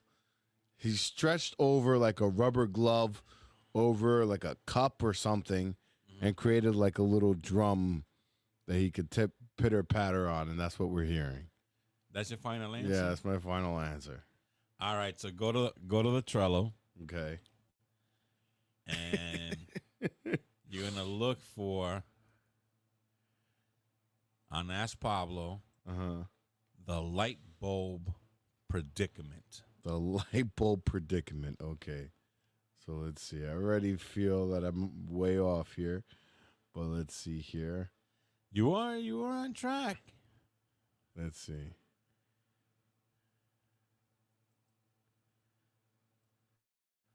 Here we go, folks.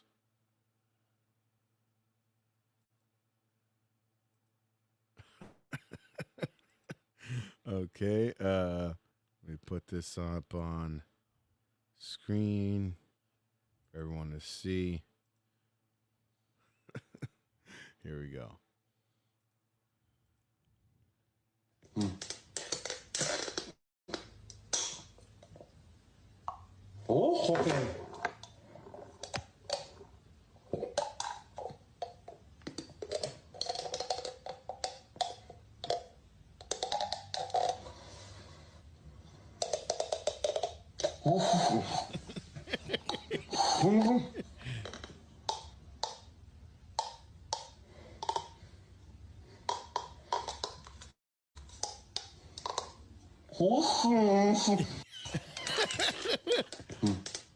Well, first of all, why are you shoving that in your mouth to begin with?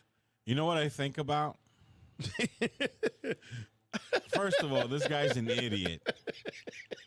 Well, he might as well be a gimp. He's a total idiot. But you know what I think about? What? Now he's going to go to the emergency room with this thing in his mouth. And you know what's crazy? The sound is so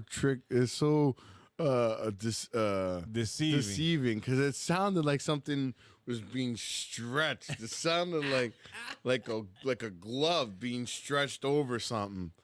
And he was just so, folks. This man is putting a light bulb and it bulb first in his mouth. So what it seems to me is he's putting an LED style bulb. That's not glass. That's not glass. And he was trying to like put it entirely in his mouth. Right. But guess what? LED bulbs are not like a regular light bulb. Right. They come with a plastic top. Right. That plastic top came off. But what was his end goal? Why was he shoving the lightning the light bulb in his mouth in the first place? I'm imagining that he's trying to like put it in his mouth and maybe close his mouth and prove that he could shove a light bulb in his mouth. Oh my God. Little did he know it was going to get stuck. Now it's stuck in his mouth and he's having a hard time getting it out.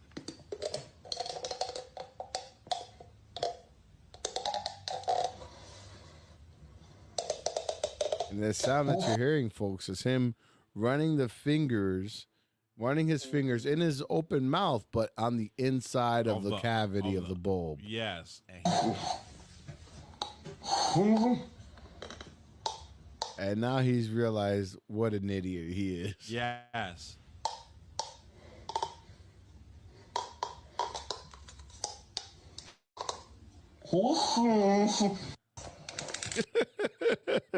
Right then and there, he must have said, "This was stupid. This was dumb."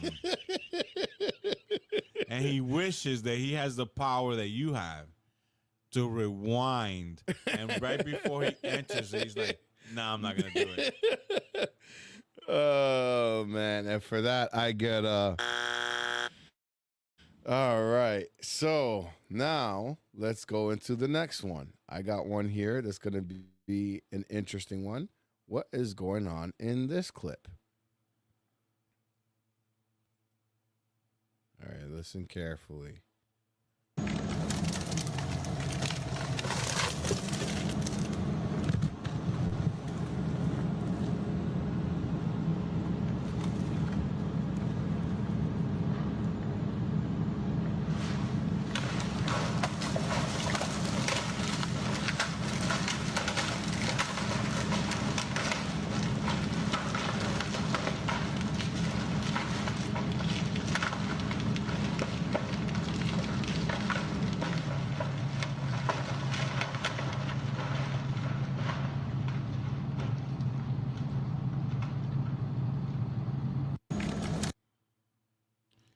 Wow, that's a tough one.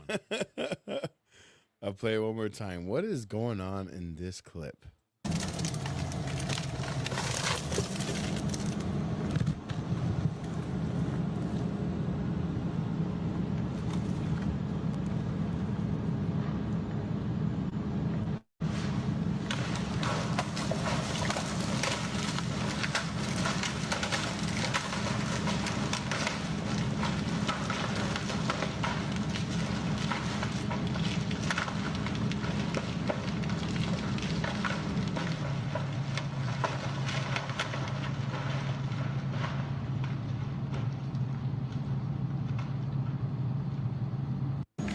Okay, so what I'm picturing,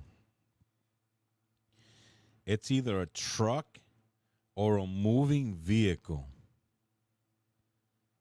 And somebody's like behind in the cargo bin of this vehicle. And something is pushing him out of the cargo. And what you're hearing is like whatever this thing is pushing.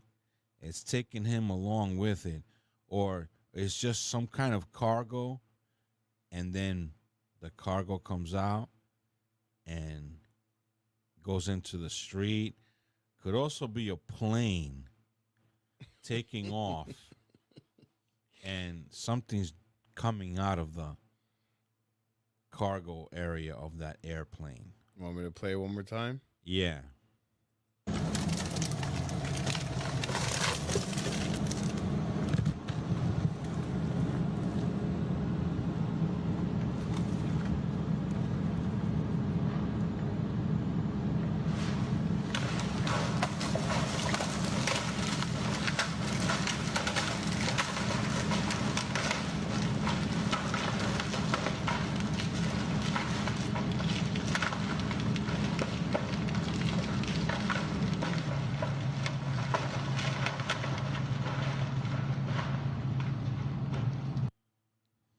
If I were to give you a massive clue, I would say, think Indiana Jones. Okay. So what I'm thinking when I was listening is that I see two beams going over a ravine, and the cars slowly going across as the beams are cracking, cracking. And that sound that I'm hearing is maybe a waterfall. Like, woo. And this car is like creeping on those two beams. The two beams crack, and the vehicle falls down the ravine. Is that your final answer? Yes. All right, folks. Anybody else want to venture a guess? I see no guesses, folks. Come on, you got to participate. Going once, going twice. Let's see if I find our other feed here. Hold on. Yeah, there we go. No guesses. Oh, Chan the Black MacGyver was on. He said, "Happy Father's Day." Happy Father's Day, my brother. We miss you. Happy Father's Day as well. Hopefully, we can get you on the cast for. Yes, we want to put you on the hot seat. We would love for you to be in studio, and we can dissect Terrence Howard's that'll be interesting. Yeah, hypothesis. All right, so you ready for the reveal? Yes. So what's your final answer again? A car is straddling two beams as he goes across a ravine, and he doesn't make it. All right, here we go. All right, folks. Hold on. Let me just. Damn it, I didn't get it. Hold on. I was close. All right, let's see. Dag burn it. All right, so what is going on in this clip?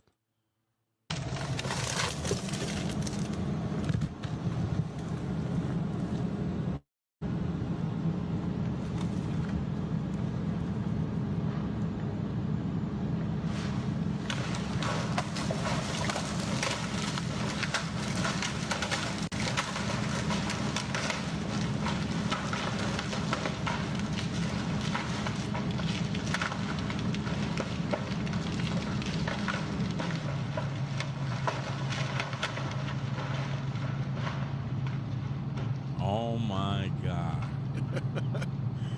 Man, you gave me a good clue with the Indiana Jones. Somehow or another, either it was pushed or it was dislodged on his own. A big ass boulder is coming down a hill, and it's crushing everything in its path. In its path, and it goes into a forest. It goes right into the trees, and it's just demolishing every single tree it encounters. Holy cow! I guess that's a way to bring down a tree, right? I guess so. Better than using an axe. But imagine you're camping and you see that coming down. Oh my God. That's crazy. Thought, here's a good spot. And it looks it had already torn some trees before it comes into view. Yeah, it looks like. My God. The force of nature. Imagine that going down a neighborhood. Oh my God. The cars it would crush and homes. Oh my God. Holy smokes. Well, with that said, I get a bang. All right. So lastly, we got my video here. And let's see what is going on this video.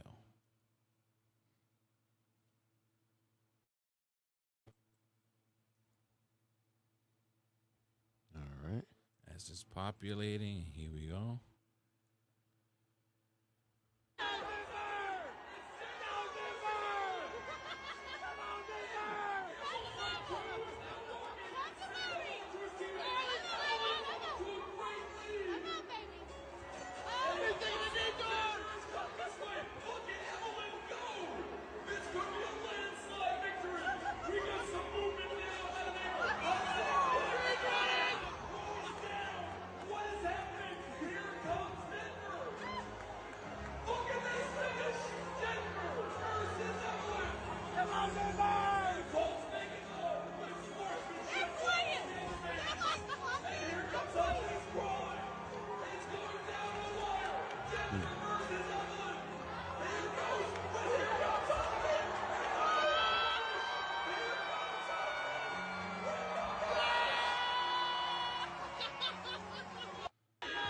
So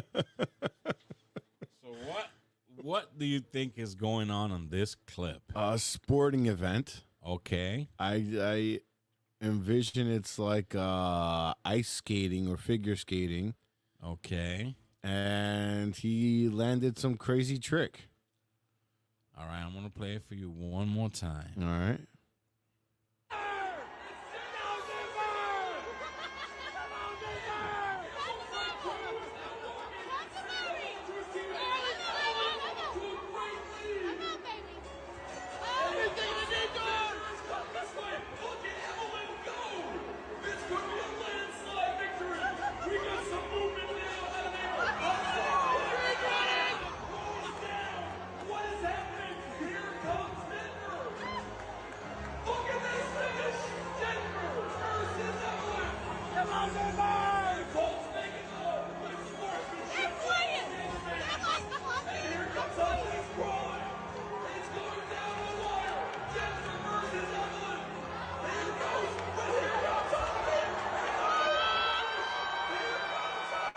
Okay, so it must be some kind of race. Okay. They're playing Chariots of Fire, right? So I'm envisioning some kind of race, perhaps a relay race of some sort. Mm-hmm. And this guy comes out of nowhere to win it.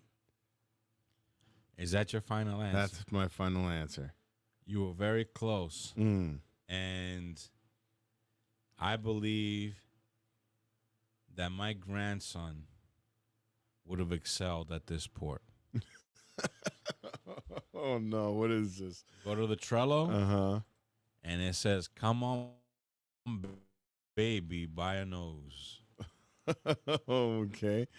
All right, let's see. All right. Putting this on screen here.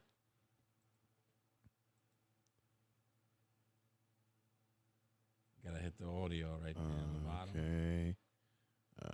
Hold on. Put this up on screen here.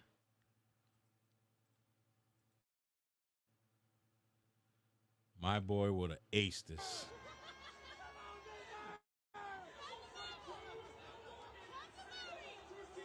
Ah. Well, I was right in the fact that it is a race. But check this out.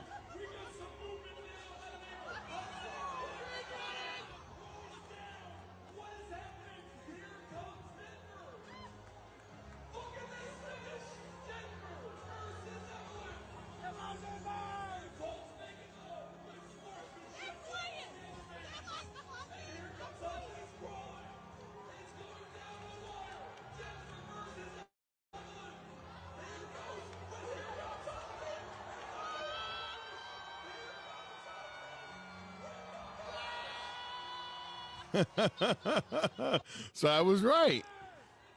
In a weird sense, it was a race that a guy came out of nowhere to win it. Right. But instead, it was a little guy. It's a baby race. Yeah. And I know my grandson would have aced. He would have did his what do I call him? If there was marshmallows involved, he would have been. Oh my God! He would have been the first one there. He gets doing that Ivar the boneless walk that he does, that one knee thing he does. He would have aced all those babies. So for those that are just listening, it was a baby race. It looks like it was on a baseball stadium. And a bunch of babies are crawling. One looks like he's about to win.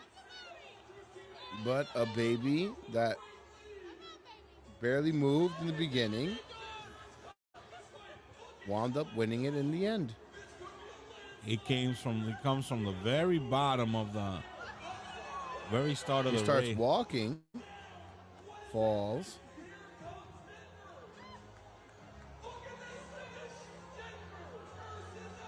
You think this one is going to win, and then it stops. Or the baby stops, not it. The baby stops, and then out of nowhere, another baby that was at the beginning that started walking. He's now crawling all the way to the finish line and touches the tape and wins the race.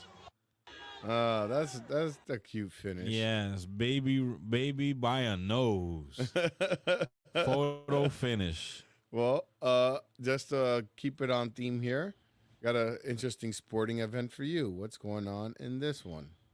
Oh, there's a bonus? Er will noch nicht anschneiden, deshalb dreht das Messer auf die andere Seite. Zack. So, wir fangen hier an. Oh, das ist perfekt. Boah, das ist perfekt.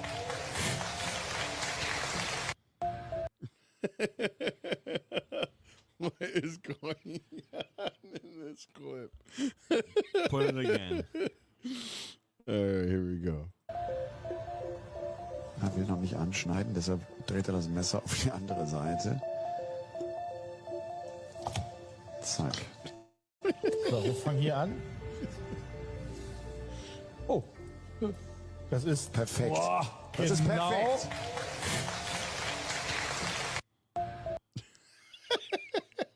I don't know. My vision, like maybe pulling something. He's like pulling something heavy with maybe a part of his body, and he's pulling, and something breaks. One more time. Let's see if you can get that. You got your thinking cap on? All right, here we go. Er will noch nicht anschneiden, deshalb dreht das Messer auf die andere Seite. Zack. So, wir fangen hier an. Oh, das ist perfekt. Boah, das ist perfekt. He's lifting something heavy with a body part. That's what I'm seeing in my mind. Okay. And that's my final That's answer. your final answer. All right, folks. So here we go. I'm going to put this up on screen for you and for everyone else so they can see what's going on and participate. All right, so here we go. All right, where is it here? Okay, here we go, share. All right. Ready? Yep. Er will noch nicht anschneiden, deshalb dreht das Messer auf die andere Seite. Zack. So, wir fangen hier an. Oh, das ist perfekt. Boah, das ist perfekt. What the hell? Me betting on the German pretzel cutting championship. That's when you NBA Finals is over. You got nothing else to bet on. And the bet is that he gets it right in How do you win this game? I guess you gotta be as accurate as possible. You gotta cut it directly in Play that again. Explain to those that are watching what is going on. The music is so dramatic. Well, there's money in the line, apparently. My God.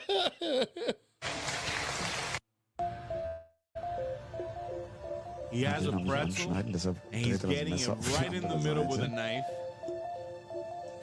And then he just cuts. The tension. You know, he has one opportunity to get it right. If he gets it wrong, that's it. So you have to really scrutinize. Zack. So, wir fangen hier an. Fangen hier an? Oh, das ist perfekt. Oh, das ist perfekt. He nailed it. But look at the comment over here. My brother would still think I had more than him. Oh man, Lord the have things mercy. that people compete in. Cutting a pretzel in half. Okay, so now let me see if I'm gonna give you one more. All right. Okay, since you gave me a bonus. Are you ready? Yeah.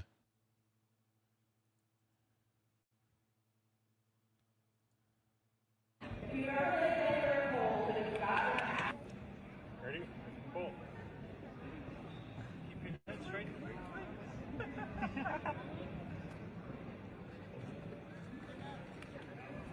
He's moving back and forth. We can't do that. They can't do that. Head straight. Head straight. Yep. They got it. Turn him. He's got to be straight.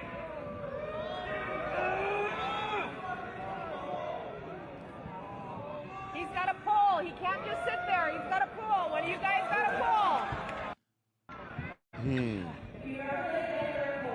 A tug of war contest Ready? is what I'm imagining. You got to pull. You can't just sit there. You got to pull. Okay.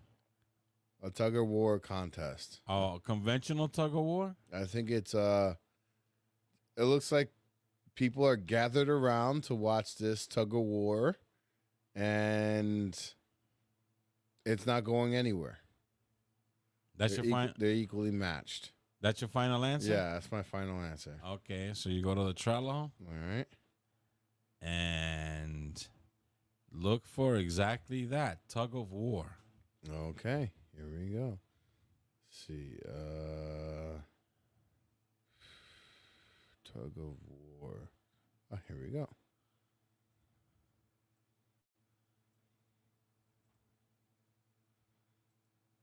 All right. Oh, man. Here we go. Put it so that people can't see it.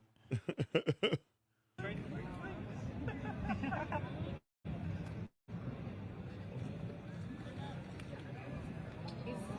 moving back and forth. We can't do that.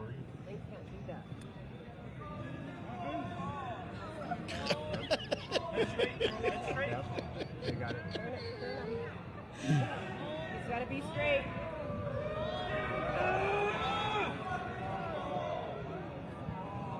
He's got to pull. He can't just sit there. He's got to pull. One of you guys got to pull. So, if I'm not mistaken, so the people are rigged by rubber bands by the ears, right? Is Yes. that? And they're each Has humanity degraded so far? And now they're just inventing shit. Okay, so here's the game. We're gonna put rubber we're gonna put rubber bands in your ears, and the competition is this: who has the stones to pull away? Now my question is, and whoever's ears give out the first gets slapped in their eyes with these rubber bands. Now this rubber does each ear have a rubber band? And that's what it looks like. Or is it? Let's play it again. Or is it just the one ear? No, maybe it's one ear. Oh, they choose the ear. They choose the ear.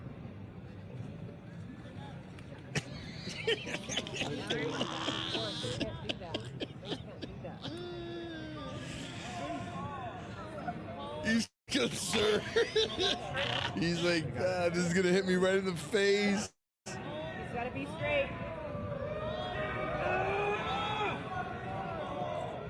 How is his ear holding on? He can't just sit there. He's gotta pull. What do you guys gotta pull?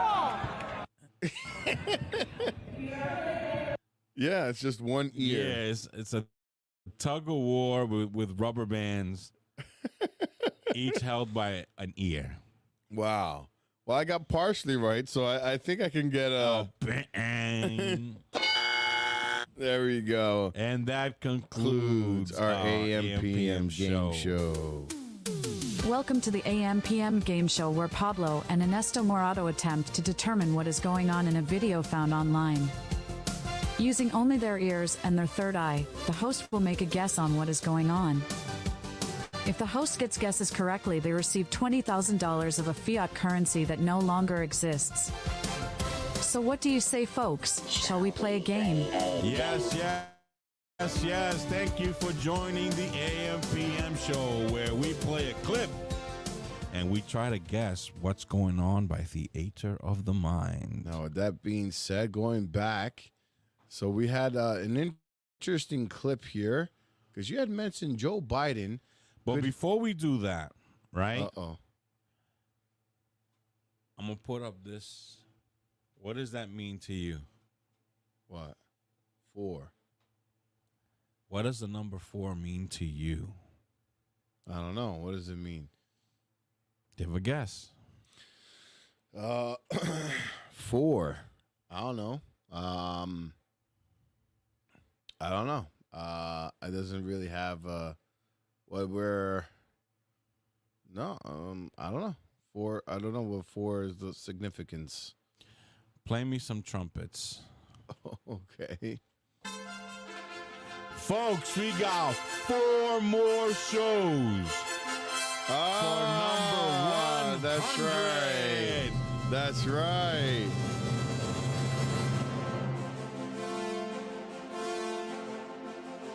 Four more shows.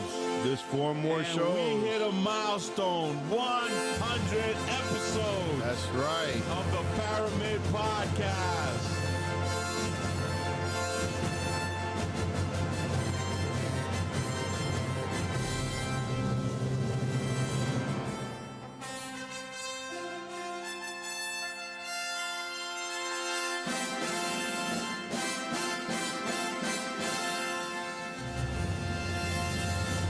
That's right. 4 more shows. 4 more shows until we do an extravaganza show where we celebrate our 100th episode. And I want everybody to come along. We're going to have prizes. We're going to have, maybe on this particular show, we're not going to get so serious. Well, we're just going to like have fun and talk about fun stuff, clips, and just have one big party on number 100. 4 shows away. That's right. 4 shows for number 100. Did you believe that? After when we started, did you think that we'll reach 100? No, I didn't. So what we should do is show the evolution of the show from our very first one, how weird it looked, and as we progressed little by little, until we're here in our Cigar Head Studios, here within the bowels in the Nebuchadnezzar in Narnia. Yes. The Enchanted Forest. Yes. The little progression here, little by little. It's amazing how far we've come, all the things that we had to endure to get here. But, we even endured severe loss. There was a lot of things that we endured. Yes, we But, we persevered. We believed in the cast. We believed in the message of what we are putting out there and the value that we bring to the market of podcasting.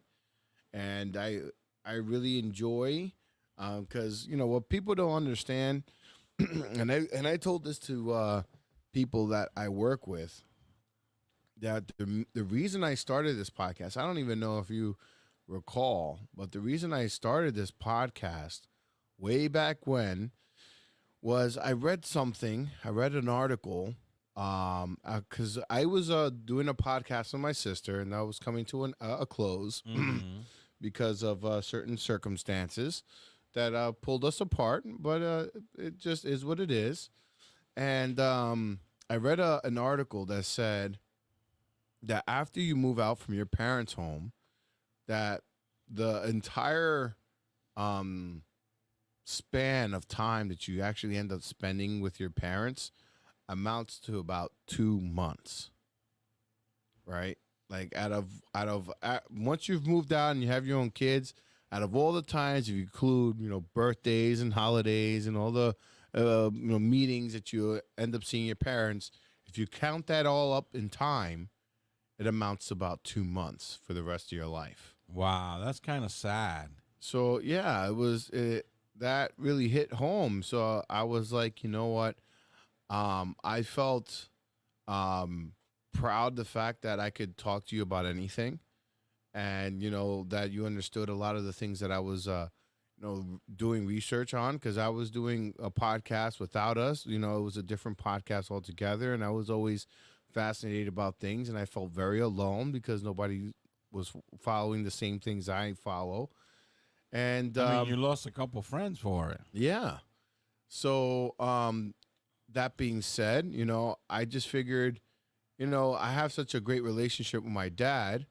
Might as well, start something that we can, dedicate some time to talk to one another. And now we've talked to each other consistently every single week for hours on end. And it's been a great blessing in disguise. And then, of course, my reason for joining you in the cast, again, we and you have a lot in common, and we get along. Yes, father and son can get along. Sometimes we have a little bump in the road, for lack of a better word, but it ain't like American Chopper. No, where I'm breaking a door down and getting into the president and his son. Yeah, it ain't nothing like that. No, it ain't nothing like that. But aside from that, there were a lot of people that when we were together and we started discussing what we discussed, right? They were like, "Oh my God, you guys should really have a podcast. I would listen. You guys should really get together and get a podcast going. I will listen." Well, guess what? We did it. Where are you? That's right. Where are you? And another thing, also, prior to this cast getting together, this was an idea that you were working out with other members, other people that you were potentially going to start a podcast with. And that kind of flopped, belly flopped. Right. And, the commitment wasn't always there. And it started off good, and then it degraded real quick. Why? Because liquor and weed was involved. And towards the end, it was like, what the hell am I doing? And we occasionally have a beer or something here on the cast. But yeah, but when you're trying to do a podcast with a raging alcoholic, yeah, that's where it becomes a little bit difficult, But yeah, like the topic went sideways real fast, and I was trying to rein it in, and it just didn't work out. This is not for everybody. This takes commitment. Of course. This takes every Sunday, whatever day it is, we got to come in and do it. That's right. That's the thing that people don't understand, is that doing this type of format requires a commitment that most people aren't willing to do. Most people start a podcast for a few episodes and then they stop it, and then they start it up again and they stop it. Like one person that I really love It does great podcasts, but he's one of those people that starts one and stops it and starts another one. Is Joey Diaz. He started a podcast. He stopped it. This guy, he is made for podcasting. Right. I mean, this guy hooks me every time I see him on a podcast. Right. But he's not consistent. No, he's consistent but he gets bored of it. And with our format, things always change. We're following current events, conspiracies, and paranormal phenomena, which is a ongoing mystery in all three fields that we still haven't yet to uncover. So the curiosity is there, the effort is there on both parts, and we both, regardless of this podcast, if this podcast did not exist, believe you me, we would still be doing the same research and same everything. And that's what I was going to say, that podcasts or not, I am still digging. Right. Every day on the radio, right, listening to podcasts, and it's relentless. Right. Coast to coast, WABC, listening to Alex Jones. I mean, it goes on and on. And I'm the same way. I'm either listening to PPD or Joe Rogan or No Agenda or the myriad of all the different podcasts, Legion of Skanks, and so many others that are very interesting. One that I have yet to go back to because they were my Joe Madison, which is the Breaking Points. Because, Breaking Points to me was like a little cringeworthy because of the fact that on the one end they say stuff that I could understand and makes sense, and then they totally negate themselves. So it's like, what are you saying? But, it is what it is. With me, it started off, I've been through so many radio personalities. Bruce Williams, Raleigh James, Art Bell, Curtis Sliwa, Clyde Lewis, George Norrie, George Knapp, Ian Punnett, and it goes on and on and on. And Steve Harvey, of course, with his little anecdotes, and researching online on YouTube, finding out about Billy Carson, from Billy Carson to, my God, anybody that had anything to say, I'm there. And I'm always educating myself, not, swallowing what the evil media wants me to swallow. Right. I'm not going to waste my time as much as I, love baseball, but even baseball has become like conspiratorial, like all the rules and it seems rigged. So why am I going to waste my time on that? I'd rather be watching, the rise of the Emperor Caesar. And I'm always documentary here, documentary there, always questioning, why did this happen? This looks strange. So it's a natural fit if we do a podcast. Right.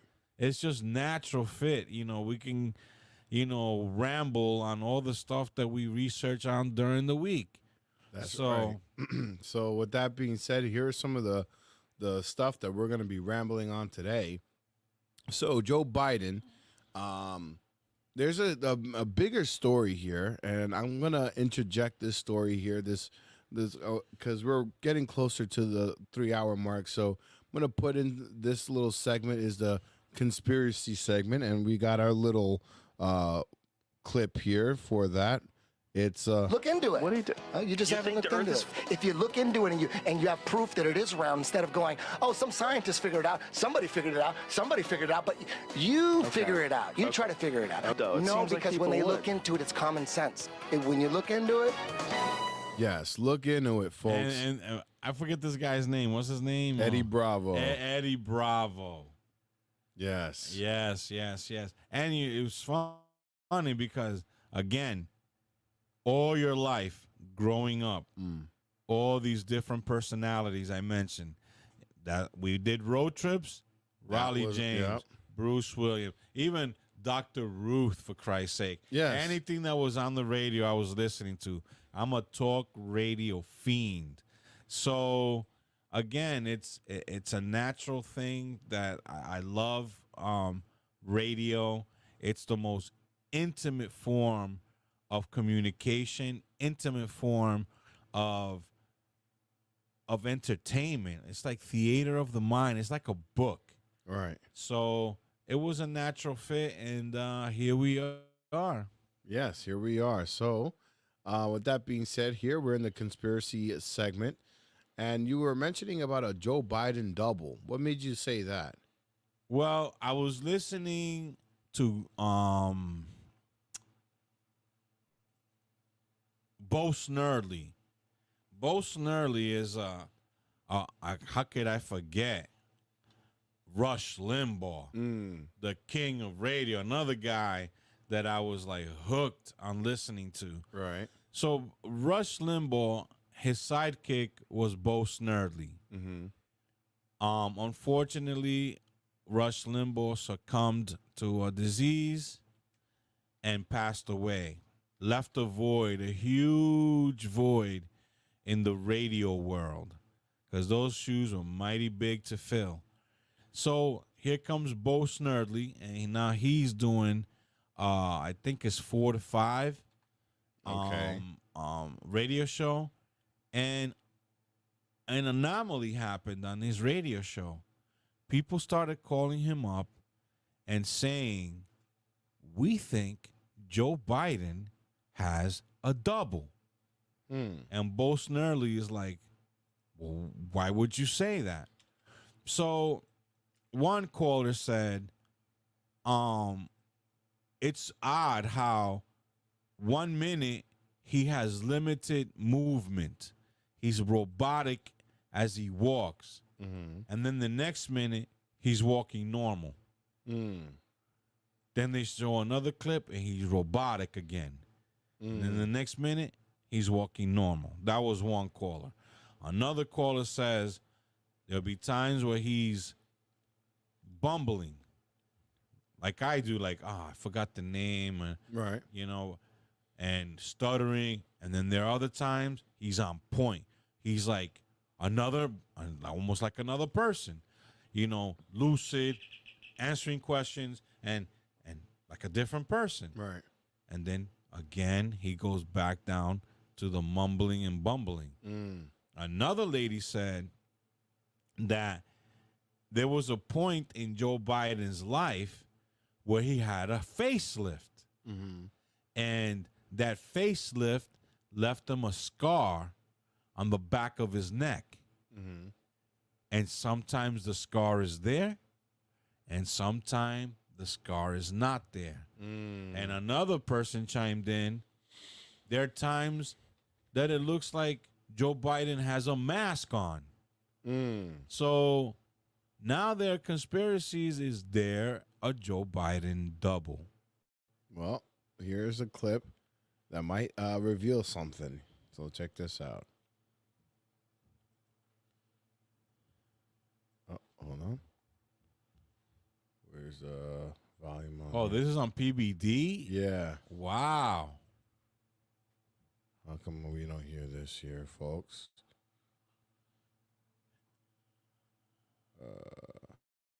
Not sure why I'm not hearing it.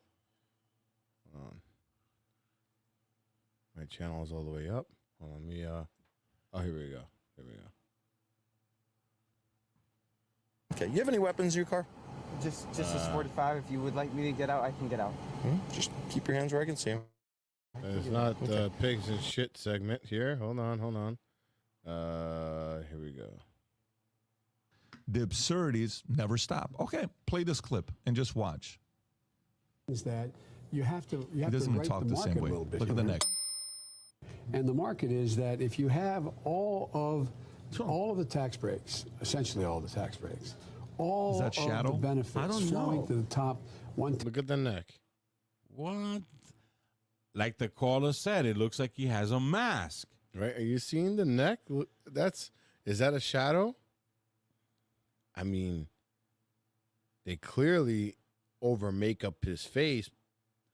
But goddamn, how much makeup did they put on him? I mean, I don't know. That is strange. Look at that. I mean, don't run it. Pause it. Okay. And I'm going to take a look at you. Look at me now. Mm-hmm. There's some shadows on you, but no. Well, I have a contrasting clip here to give some kind of reference here. So let's look at this one. I'll put this up on. I don't care if you think I'm Satan reincarnated.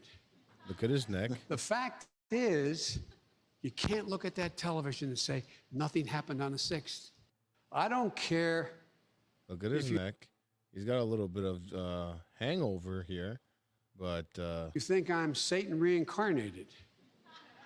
The fact is, you can't look at that television and say... Look at his skin. Look at his face. He looks brand new there. And look at him here. Look at him here. And look at him here. Put it back. It doesn't look the same. Look at him here. And look at him here. Look, his hair, his head. He doesn't look like the same person. Put it back again to the other one. This one looks plausible that this is his real face. But this one. Joe Biden has blue eyes? That's a good question. Look at his eyes. Look at his eyes. Look. His eye colors look. Wait a minute. Look at his eyes. His eyes are blue here. I always tell you that his eyes look black? Black. Yeah.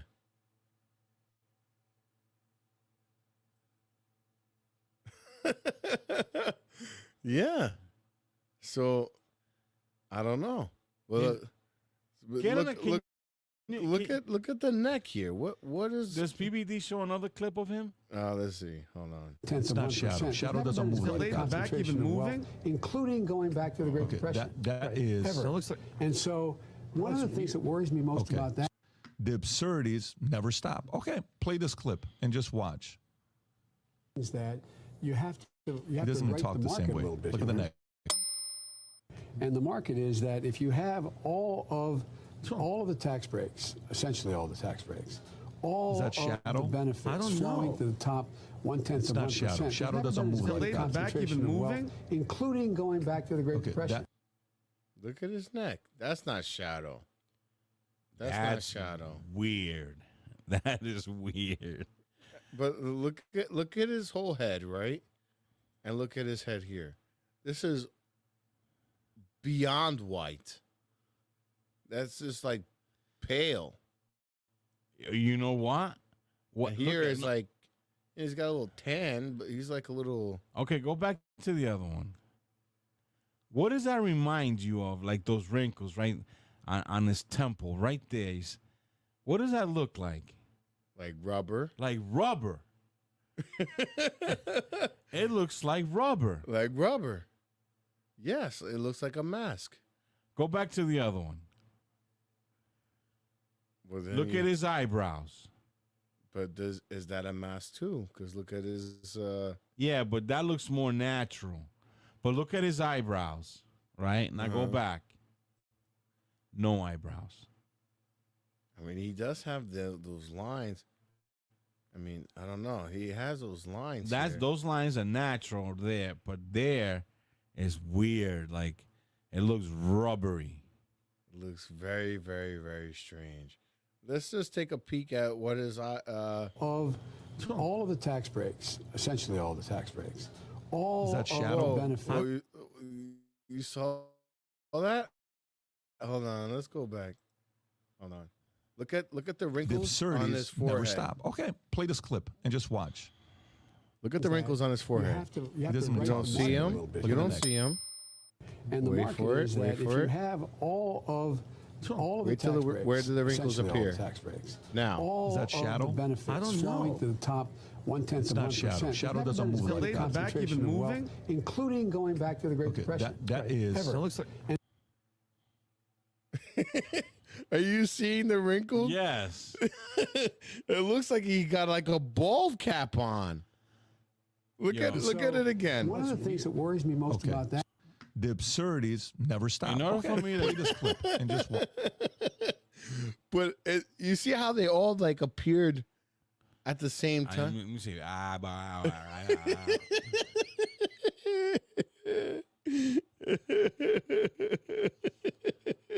Yo, that's weird. That is very weird, isn't it? Can you get another clip of Joe? Is that you have to He doesn't rate talk the the market same a way. little bit. Look at the neck. And the market. They're focusing down here, which is legitimately strange. But let's look at his forehead. Is that if you have all of the tax breaks, essentially all the tax breaks. Look at that. It just appears out of nowhere. I mean, he's doing like, I don't know. All Is that shadow? Then it stays there. I don't know. Now watch it. When he goes like this, and he puts his eyebrows up, you really reveal. Shadow doesn't move like that. Back even moving, including look, going back to the Great Okay, Depression. You see that? I don't know. It looks like he might have a bald cap on. Is Ever. it looks like. And so one of the things that worries me most about that. Now let's look at this one. Say nothing happened on the 6th. I don't care if you think I'm Satan reincarnated. The fact is, you can't look at that television and say nothing happened on the 6th. I don't. Let's get see. another clip of him. Let's see. Because this is fascinating. I might get sued for $1 billion. Let's just see any Joe Biden wanders off at G7 summit. This was 3 days this ago. was embarrassing. This was embarrassing. Look at him.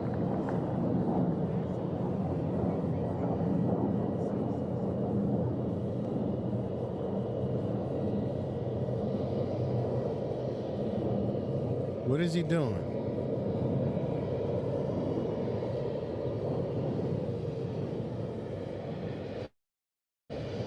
You can hardly see his eyes.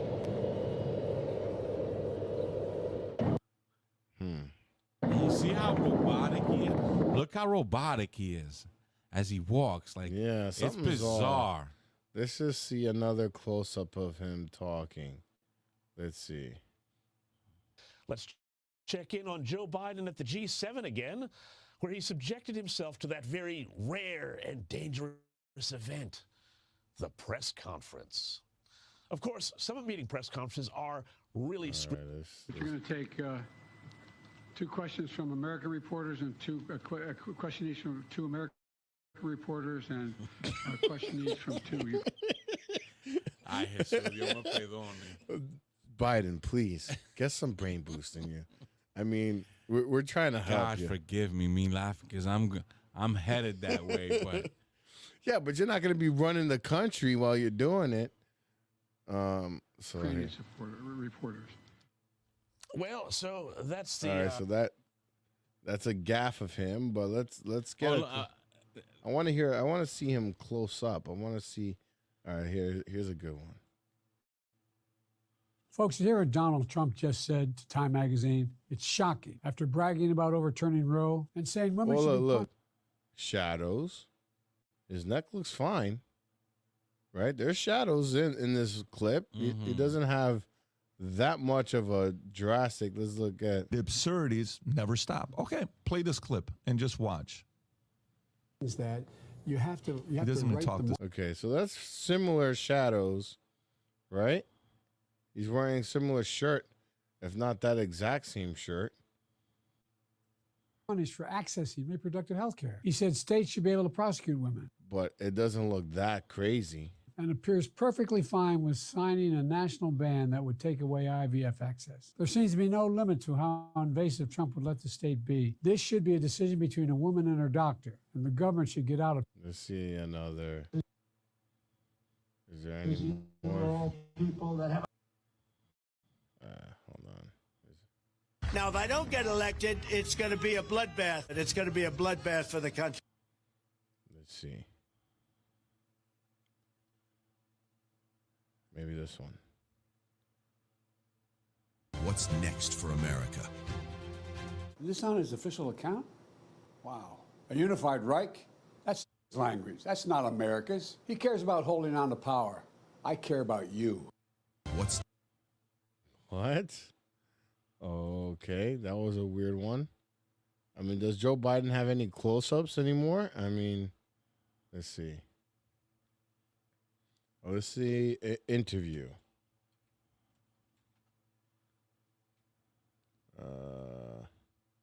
Let's check in on Joe Biden. That's the same clip. Bragging on him, but I don't know. It's very interesting. Here we go. Let's see. Well, I'm very pleased to say that joining me now is former White House Chief of Staff and Senior Advisor of Bondi Partners. You know him. More people are talking. All right, look at. How about this one? You think this one would be a good one? Let's see. How bad is your memory? Something the special counsel said in his report is that one of the reasons you were not charged is because, in his description, you are a well-meaning elderly man with a poor memory. I'm well-meaning, and I'm an elderly man, and I know what the hell I'm doing. I've been president. I put this country back on its feet. I don't need his recommendation. It's totally out. How bad is your memory, and can you continue as president? My memory is so bad, I let you speak.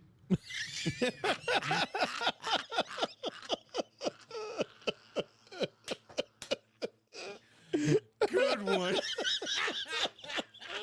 He forgot he was. He said the truth. That's my memory has gotten worse, Mr. President. My memory is not gotten. But there's no. My memory. Take a look at what I've done since I become president. None of you thought I could pass any of the things I got passed. How'd that happen? You know, I guess I just forgot what was going on. You know what? Wrinkles are not there. Do you have access to TikTok? No. To X? I have access to X. Yeah. Okay. I mean, there's nothing that Go shows him. Go to X and just type in Biden body double. Okay. Well, before I do that, the one thing I wanted to bring up here, because we can't seem to find. Oh, well, let's see this one. I want to see a close up, something that we could scrutinize, because it's hard. They're not giving us much clips to work with here. But let's see, because I want to see his facial expressions and how much that changes. And then I have an interesting clip. Wow. President Joe Biden, the following content may contain graphic or violent imagery in 60 minutes? Let's see. What would this be? 8 months ago. Rarely does a president confront so much peril. The catastrophe in Israel, the war in Ukraine, and no help from a... Here we go. I'm not going to go into the detail of that, but we're working like hell on it. Why do you feel so strongly about speaking to these families personally on Zoom? Because... Okay, let's look at his skin tone here and here. That obviously looks like a mask, right? If you're looking at the difference between this and this, that's a mask. It'll be funny if it's Barack Obama. It's dark enough. I mean, but are you seeing this? Like, look at his face, right? I mean, that's a mask. Am I going crazy? Okay, that's a mask. Go back to the other one. Let him speak a little bit. Because I think they have to know that the President of the United States of America cares deeply about what's happening. Deeply. We have to communicate to the world. This is critical. This is not even human behavior. It's pure barbarism. And we're going to do everything in our power to get them home. I don't if we see can the find them. wrinkles, and he's squinting. Friday's hour-long call. Yeah, I mean, With I 14 don't know. families included a father. Them everything they need. Because of what we're seeing in the Middle East is the threat of terrorism in the United I'm States. fascinated increased. Yes, I had a meeting. Yeah, but to hear but what. just look at his face. Look at his face, and look at this one. That looks obvious like a mask, doesn't it? If you compare the two, that's obviously a mask. Go back. Those two faces don't look the same.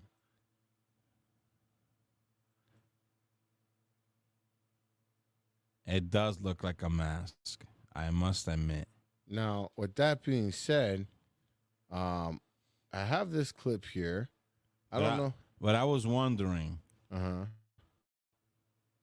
what AI engine are you using now? You still with ChatGPT? Oh, there's ChatGPT, there's Gemini, there's Copilot. There's so many. Which one would you trust? Which one would you trust in out of all of them? Which one do you give credence to? They all have their flaws, but I like ChatGPT, but they all have their flaws. Okay, so go to ChatGPT and just say, could Joe Biden have a double? All right, let's see. So as I'm looking that up, I'm going to look that up here, but check out this. So this is do you know the CIA has a chief of disguise? I would imagine so. Right. Okay. Because, that's what they do. They're undercover agents or whatever. Now, it's just like that movie with going back with Chevy Chase, Spies Like Us. Right. So going back to the Green Goblin, right? What did he say? That if you mess with the CIA, what happens? If they want to get you, they can get you. No They got 6 ways till Sunday. Yeah, they're gonna right? get you. So check this out here. Who's really running the country? It could keep you safe. It could keep you from getting shot. It could keep you alive. A mask could.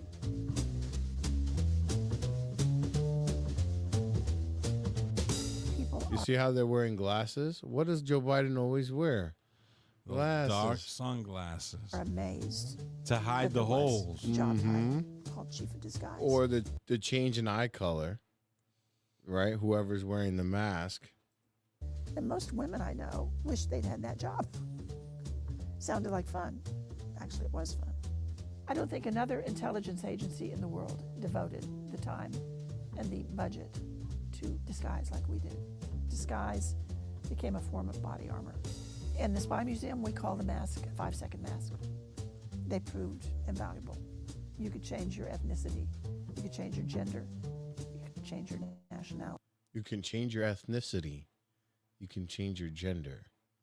Wow, that's... Now, this is the CIA, right? So...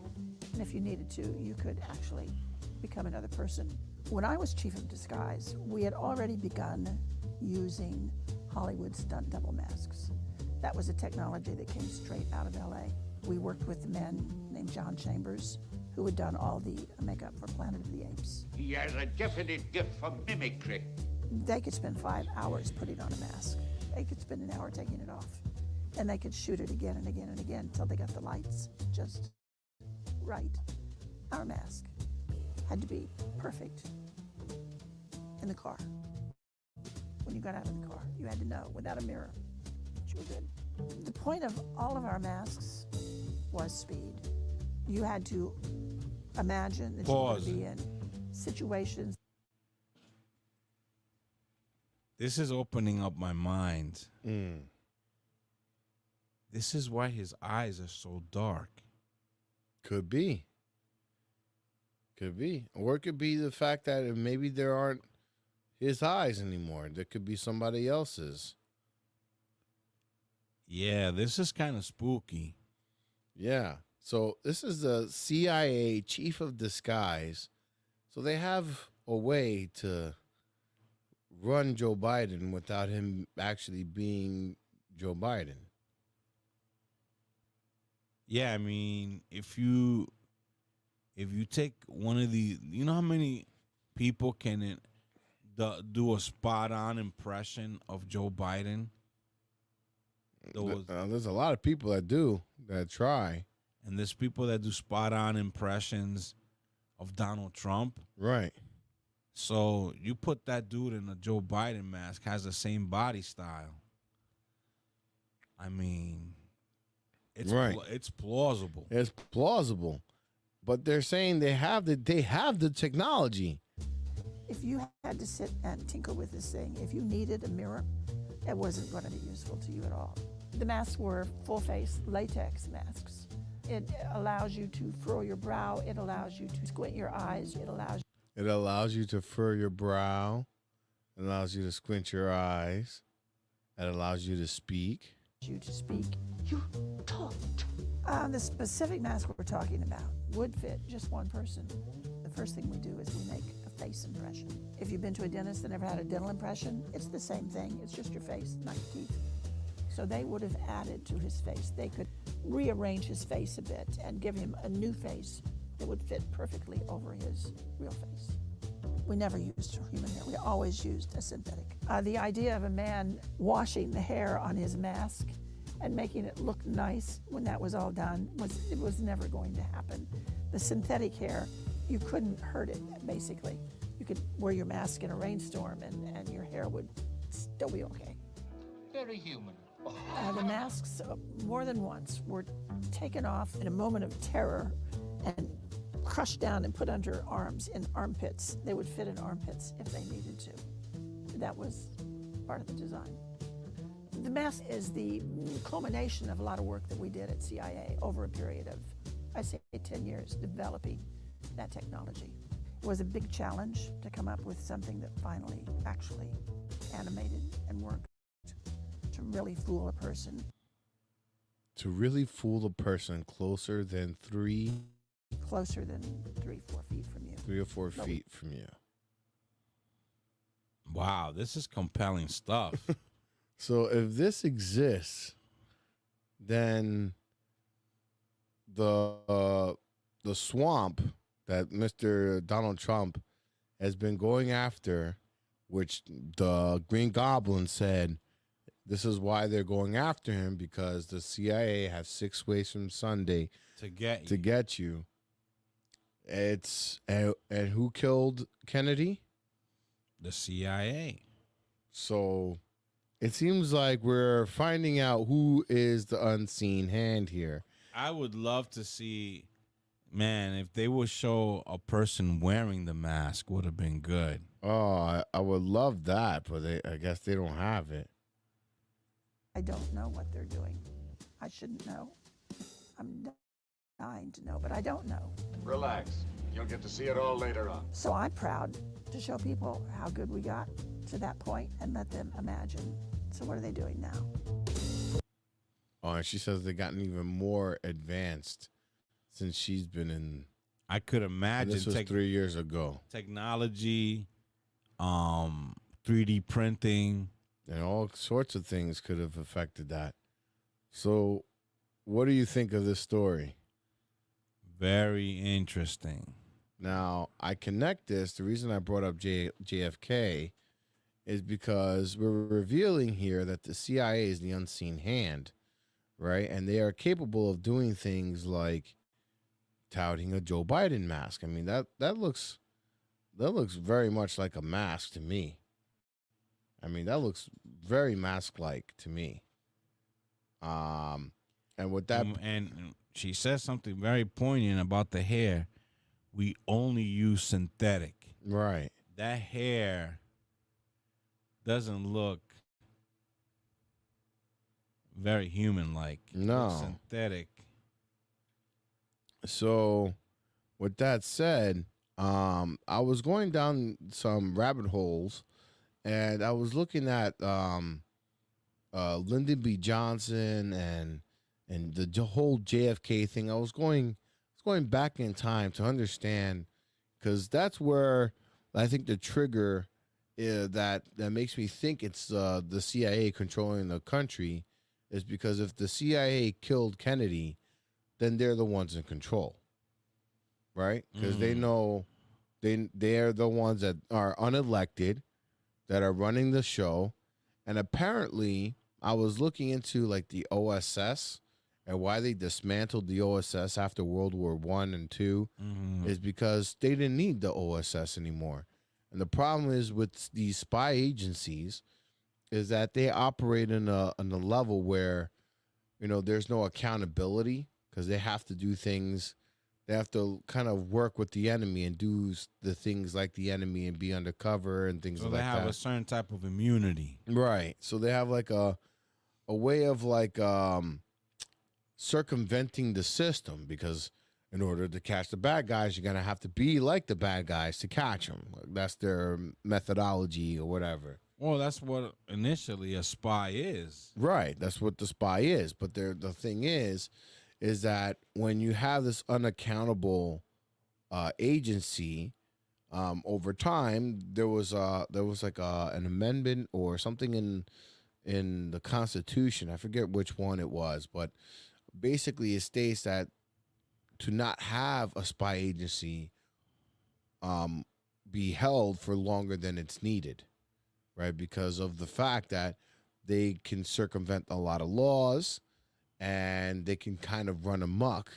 So they had some kind of statute of limitations on how long these agencies can be in power.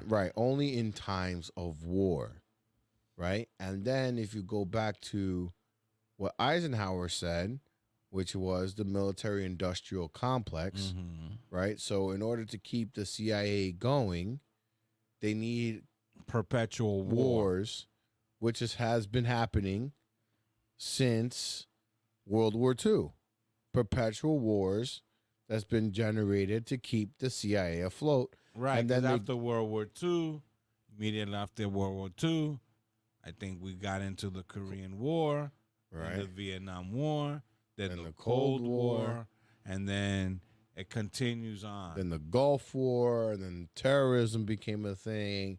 And now, since terrorism, they have established themselves indefinitely. So it's not too a far stretch to say that the CIA can do stuff such as 9/11, such as, bombings here, terrorist acts. Because they operate outside of the law. That's how they're supposed to operate. They do this in order to retain the power. Because if there's a period of peace, then they have the propensity of being dismantled. Right. Interesting. So if they're able to kill the president and seize power that way, what's to say that it won't blow down a building? Casualties be damned. I mean, they do that all the time, don't they? I mean, doesn't the CIA always bomb like terrorists and things like that? I mean, they do it. I mean, whether they do it on American soil is up for question, but they've done it. They do it. That's how they operate. It's just a question of where they, who's their target, right? So now the thing that I'm questioning is now you have Lyndon B. Johnson, right, who was forced to be the president after JFK. Now, I didn't know too much about the JFK presidency, so I ended up going back, and here's an interesting video. I mean, we can't go through all of it because it is a 10-minute video, but so here's a little bit of going back in time here. And the reason I looking at Lyndon B. Johnson is because, again, that was the last time where a president got shot and killed, and there was a change of power. Right, there was a vacuum. Right, and something. That whole JFK assassination is a humongous question mark, where the term conspiracy theory comes from. Right, that comes from the JFK assassination, because people are saying, wait a minute, must have been a conspiracy to why JFK is dead. There's some kind of greater conspiracy at play here. Mm-hmm. And if you ever see the JFK, have you ever seen the Zapruder film? Many times. And you see that, JFK gets shot in the neck. He's like, Mm-hmm. and then his head is blown to bits. Like he has a head and is no longer there. Like his head is gone. As he goes to the back, you see. It doesn't even look like he has a head anymore. It's like it was like a pumpkin that like Gallagher smashed into pieces, right? So, and they try to push on us this magic bullet theory, Right. Like, come on, like you could tell right from watching the video there was more than one bullet, because clearly he was like he got shot in the neck, and then his head got blown away. So obviously there was more than one shooter. I mean, more than one shot. Over the past, would say, 30 years, I've listened to I've looked at so many documentaries in reference to the Zapruder film. And there's even people that say that the guy who did the death blow that blew his head up was the driver. He just went back, boom, shot him, which is why his wife, Jacqueline, she runs towards the back because she sees what he does. Well, I mean, I'm not going to put this up on screen for everybody to scrutinize, but if you want to watch the Zapruder film, how do you spell that? Zapruder film, JFK. Okay, this is restored. I'm not putting this on the screen for everyone, but this is the film. And you see the motorcade, right? It's a silent film. You see the motorcade, you see, and now he's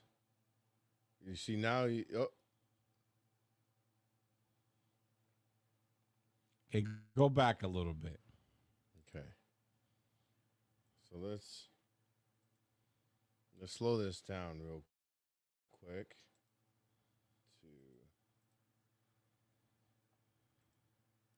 Okay, so now he's not shot yet. Put him before he gets shot.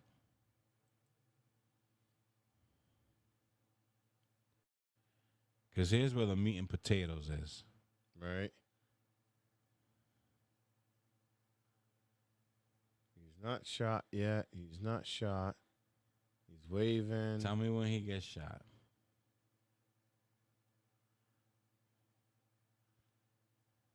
He comes by. And bam. I think right around here.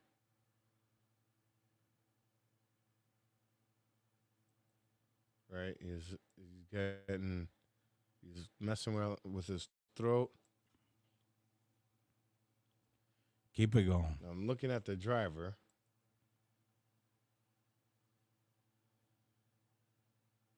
And then she's like, "Oh my God, are you okay?"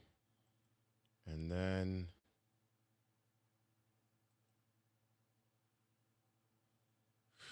that's the death blow. But let's see here. I don't think it's possible that Well, look at the driver. Okay.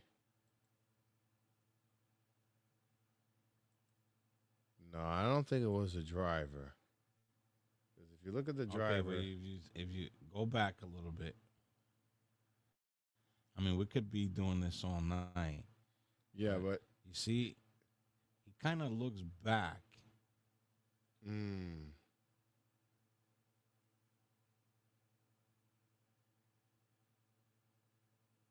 But I don't think because if you look at Jackie Kennedy, she is not looking at the driver at all here. She's just looking at JFK. But I mean, the fact that this was played on national TV is insane. But again, this is a restored version. Can you get the regular black? Is the regular one is in black and white or no? I don't think so. Well, I don't know. I have to be honest. I'm not sure. I think that's the original. Let's see. Of course, it's loading. But I bring that up because obviously that's where conspiracy theory comes from. We're in the conspiracy theory segment. Right. And I mean, there are many factors. Okay, here we go.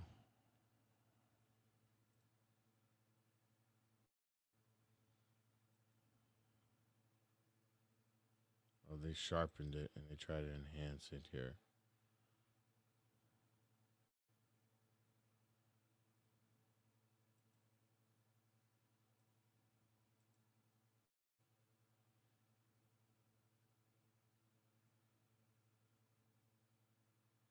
Going frame by frame. Okay, here's the meat and potatoes.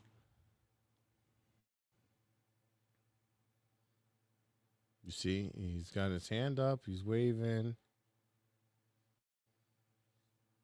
See whatever transpired. And then, you see, you got. Okay, go rewind it. Rewind it. He's waving. See, right there, within that billboard that's there. See how it blocks the view? Something happened there. Yeah, and it seems like right there he gets, like you see, he's getting shot in the neck. He's something hurting. Look, both of them are looking back. Look at the driver looking back. Oh yeah, I didn't see that. Yeah.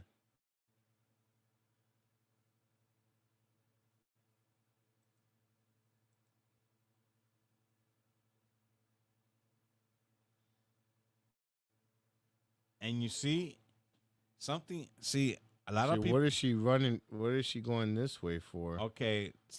See, if you look at the video again, just to unpack it a little bit, as far as the conspiracy that somebody in the front seat did it.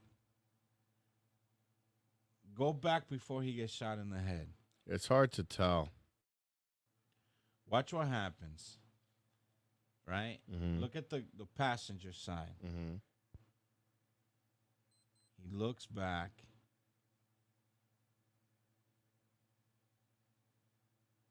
He's looking at the passenger. All right, he already got struck. And he seems like he's ducking. Yeah. I don't know. I definitely think it was from a building somewhere. It was definitely some kind of sniper. But we're not playing this on screen for anyone because this is a little bit too graphic. To me, I don't think it was from a building. No? I think that was somebody. Grassy knoll or something? Yeah, somebody was lower elevation. Well, this is CBC News, right? And they're going over Lyndon B. Johnson's reign as president. And you know who has a good video? Who? That shows that it could have been the driver? Alex Jones. Probably, yeah. Because that's where I got it from. From Alex Jones. That Because it looks like they cropped. And the thing is, it's like the documents that reveal everything about it is still under lock and key. They're saying there's some sensitive people that are still in active play that they need to, sources and methods they need to cover up somehow. But I don't know. I think there's a revelation that the CIA is involved in all that. Oh no, there's CIA had their grubby hands all over it. But now listen to the Lyndon B. Johnson. This is again from a news station here. This is a sad time for all people. Lyndon Johnson's first public words as president, a few hours after his swearing in. We have suffered a loss that cannot be waived. I will do my best. That is all I can do. He'd wanted this job all his adult life, but the moment he got it, he knew the day would forever be remembered as marking the end of another man's presidency, not the beginning of his own.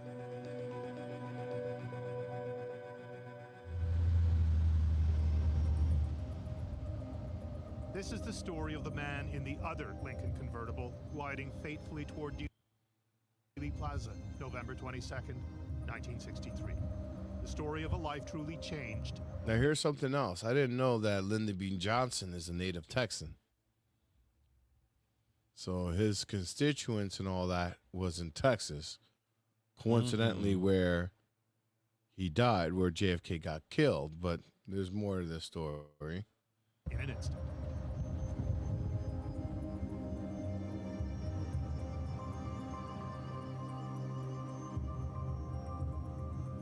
It was a very unusual thing for the Vice President and the President of the United States to be traveling together in the same motorcade.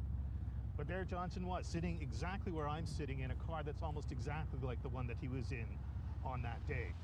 The car that carried Vice President Lyndon Johnson through the streets of Dallas was one of a million reminders that he, who had once been among the most powerful men in the country, was now, in his own opinion, a nobody, washed up. The car was a Lincoln like the president's, but Johnson's Lincoln was a rental.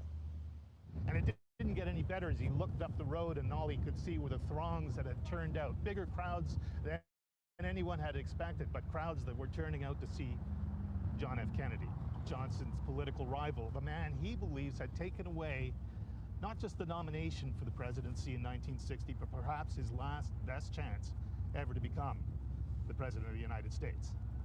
Did you know that? I didn't know that. Play that again. I didn't know that JFK was his political rival.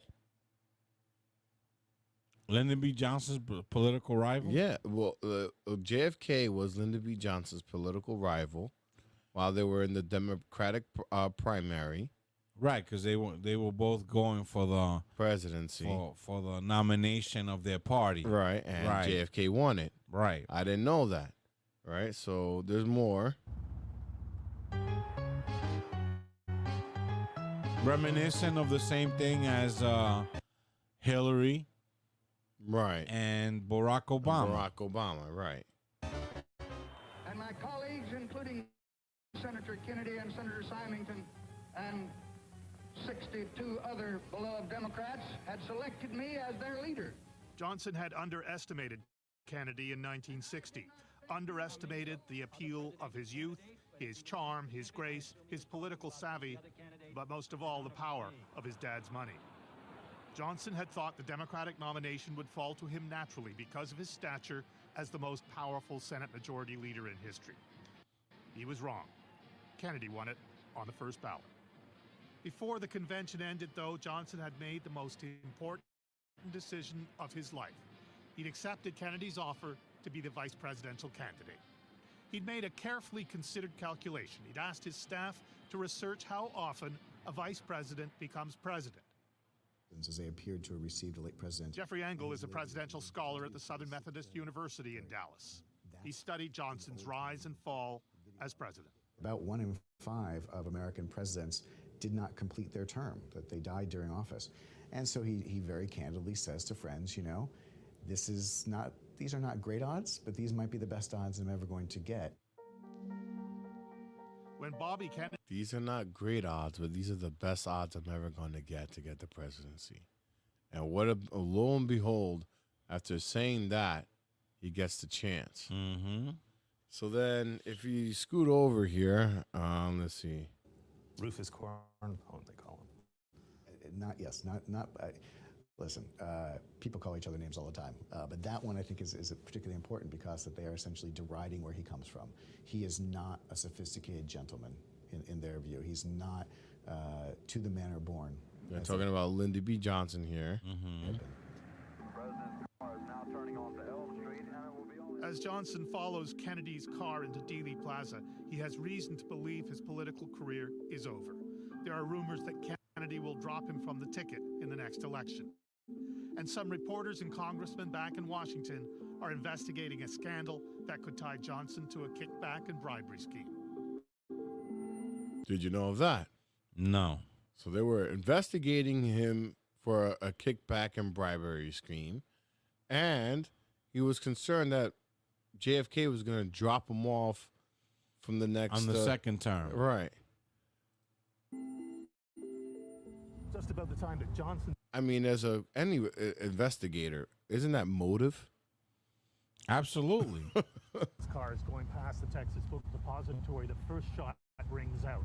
No one knows exactly what it is yet, but the Secret Service agent sitting in the front of the car, Rufus Youngblood, yells out, "Get down, get down." Then he grabs Johnson by the shoulder like this and pulls him down onto the floor of the car. Remember, there are 3 people back here, so it's really, really tight. But Johnson isn't moving, even though he's got a heavy Secret Service agent on his back. He is very calm, lying on the floor, listening to the sound of the police radio talk about what's going on up ahead, and he hears he's been hit, he's been hit.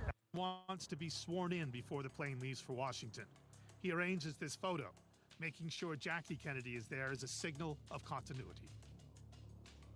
Back in Washington, continuity becomes the priority.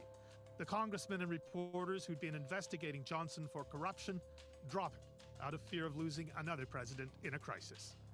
Johnson invites all of Kennedy's cabinet. Now, continuity is something important because another book that everyone who's listening that's interested in this should look into. It's called Raven Rock.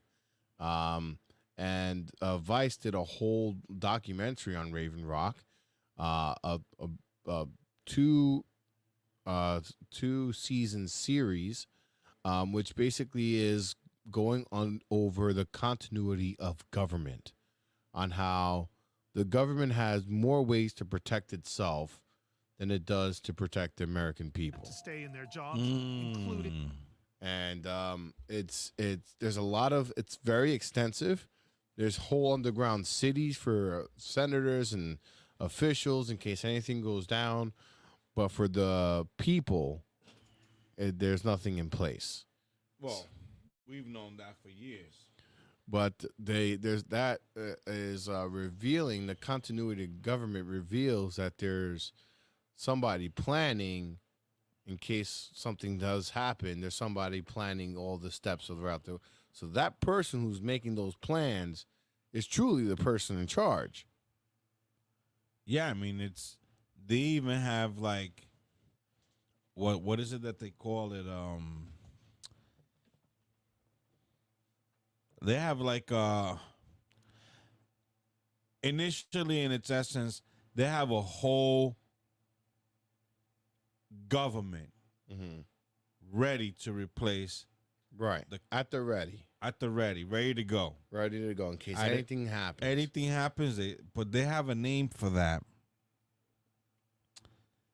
Jeez, my mind is like, but they have a name for that where. Well, the technical like name a is secret government. Right, is the continuity of government. The COG is what they call it. But let's go back really quickly here. There's some interesting fun facts that I knew about Lyndon B. Johnson, but I didn't understand the context of why this was. So I want people to understand their history a little bit. So I'm putting this up on stage again. Bobby Kennedy. And why not? They were highly competent, the best and the brightest, it was said. But he also enjoyed that the tables had turned on his tormentors. We should not forget that he enjoyed immensely the people who had ridiculed him before now having to call him Mr. President, stand when he walked in the room, and follow his orders. Yes, they're good people for the job. Yes, they know what they're doing. Yes, continuity is important. All those reasons, I think, are 99% of it. But there's an inner smirk, I think, for Johnson from time to time. Johnson. So that he was ridiculed while he was the vice president of being, too simple and whatever, being a simpleton and stupid. Now he's the president and he's relishing. One of the things that, and if I'm correct, Woody Harrelson plays that character, is that he constantly referred to his rear as the bunghole. Well, that's funny that you bring that up, because the one fun fact that I know about Lyndon B. Johnson is that he liked to do meetings on the toilet. Yeah. So what a nice way to punish your people that were ridiculing you. Now you're gonna have to smell my shit, and as I'm taking this shit, this is how I think of you. That you're only allowed in my presence while I'm taking a shit. Mm-hmm. So that's the kind of man that was our president. And also, Mr. Robert F. Kennedy also gets assassinated mysteriously, right? There's no definitive answer on who that killer was either, because the actor was not necessarily because there's always a bigger scheme at play here, right? So I bring this up because I've been going down these rabbit holes, and it seems like the CIA's have been running things for quite some time. And if I recall correctly, even Putin himself said you have deals with the president and he'll go back home, and their own CIA tells them that no, you cannot do this. Right.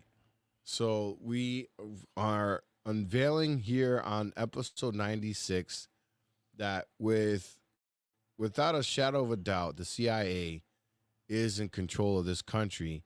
And they're pushing Joe Biden out there, or the fake Joe Biden. They have intricate masks, apparently.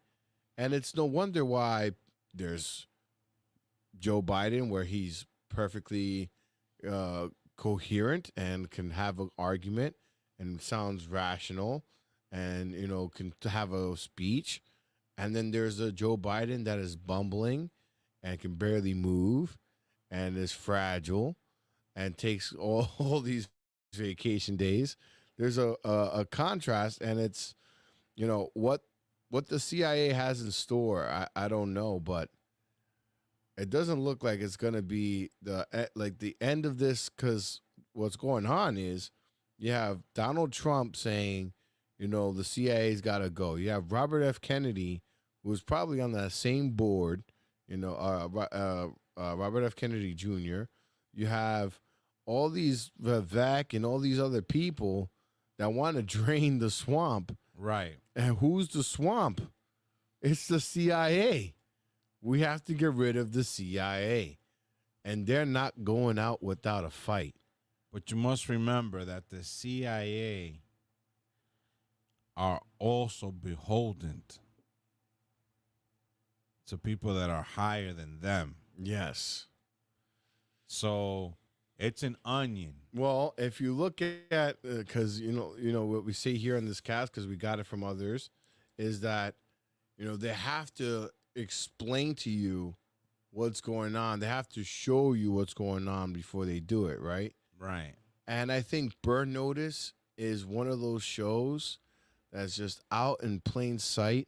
But if you really dig into it, it's about a burned CIA officer, right, who within the CIA is an even deeper shadow organization that has its tentacles in all aspects of the globe. That was the word I was looking for. A shadow government. Shadow government, right? That's the word. And even him operating in the CIA, thinking that he's doing something right for working for them, every time he ends up going back to them, he uncovers more layers that everything is not as it seems. Well, I'll tell you for homework, right? Since you've gone down this trajectory with Lyndon B. Johnson, well, what did you think of this little report? I've heard that theory before, so I've listened to so much and seen so many documentaries. Wow! If you look at this, look at his face.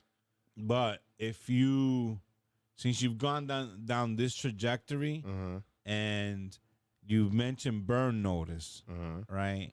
Sometimes it makes you ponder, why would anybody want to work as an agent for the CIA? And a good movie to watch with Matt Damon is The Good Shepherd.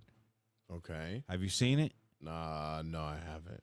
See that movie, and it shows you that what happened to that character in Burn Notice is common practice in the CIA. Because what is the goal? Anybody who has a career, a job, what is that goal of that worker as he is working at whatever job he is doing? What is that person's goal? To be recognized, to make enough, to make a lot of money, to retire. But in order to get that, what do you have to do? Bust your ass and get your promotions and get promoted and so on. Right, you got to rise up the ranks. So it is common practice in the CIA as you raise through the ranks that once you have attained so much information over the years that the CIA, but what I wanted to give it a name, let's call it the company, right? Knows this dude. It's like that guy who rises through the ranks, in a corporate office and is earning too much money, and they're like, "We got to get rid of this guy. He's already earning X amount of dollars." They find any excuse either to retire them or to just plain fire them. The CIA goes beyond. The CIA says, okay, he's been an agent for 20-something years. He has 20 years of information about what we do. They instruct the powers that be instruct an agent or agents to make this guy disappear. And it looks like anybody who raises through the ranks, inevitably, they just disappear. They just disappear. And if you watch The Good Shepherd, it gives you that narrative to the T. Because for people that haven't watched it, spoiler alert, but the main character towards the end is at that point. Like, his mentor or the person that, was kind of like warning him through the years, like, it's inevitable. If you continue doing what you're doing, you're going to disappear. But the character who is being that good shepherd is thinking that he is doing whatever he is doing for the greater good. Right. And that's what in the Right. end, That's in essence what happens in the show Burn Notice.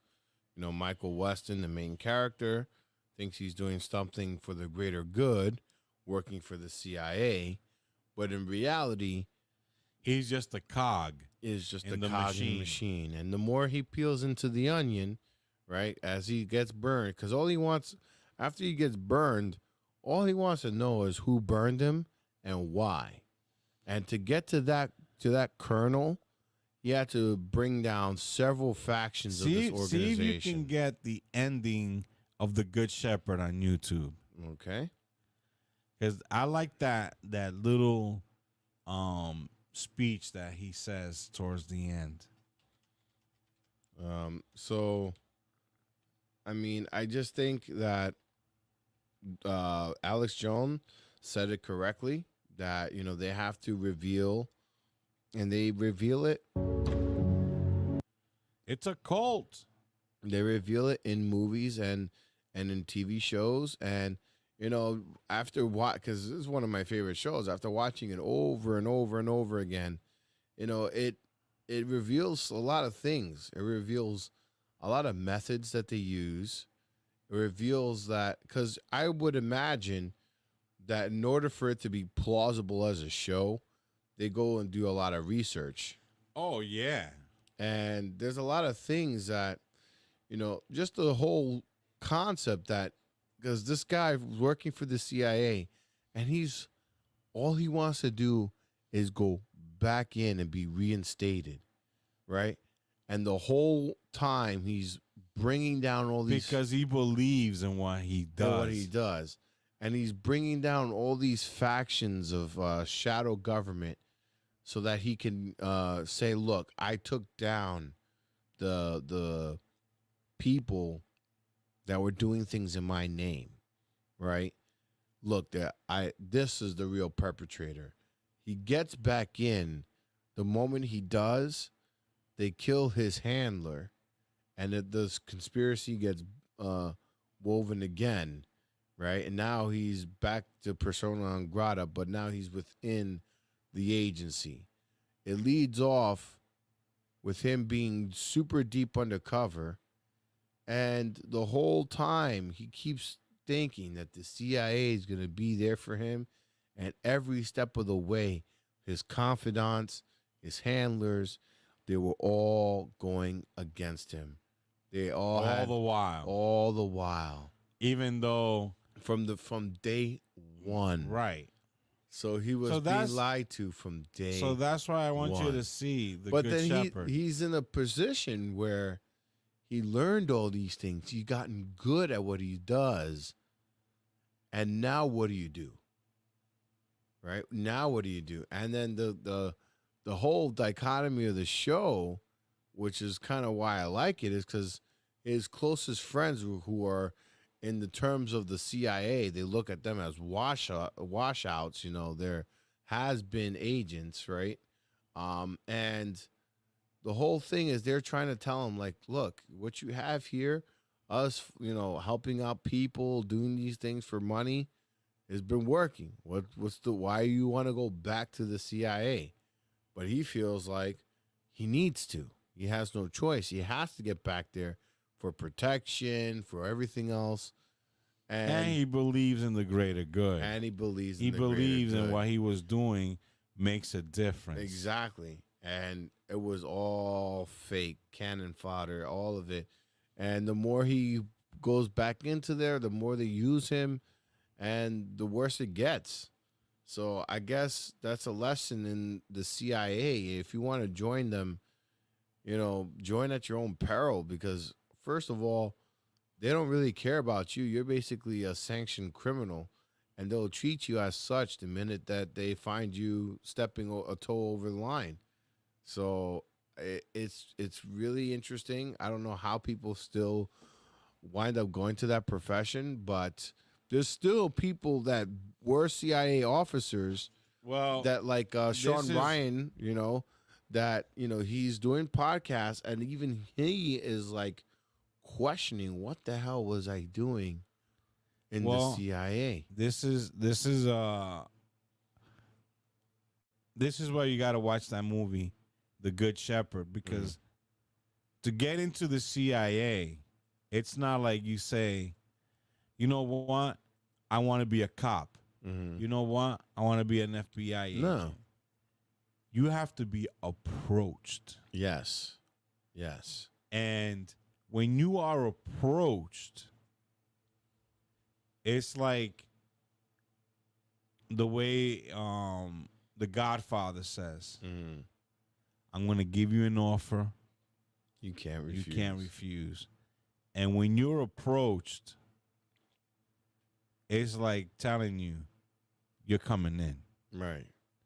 And that's the thing. Like, that's why Alex Jones is in hot water, because he knows intimately how the CIA functions, and questioned a shooting that appeared to be yet another one of CIA's hijinks.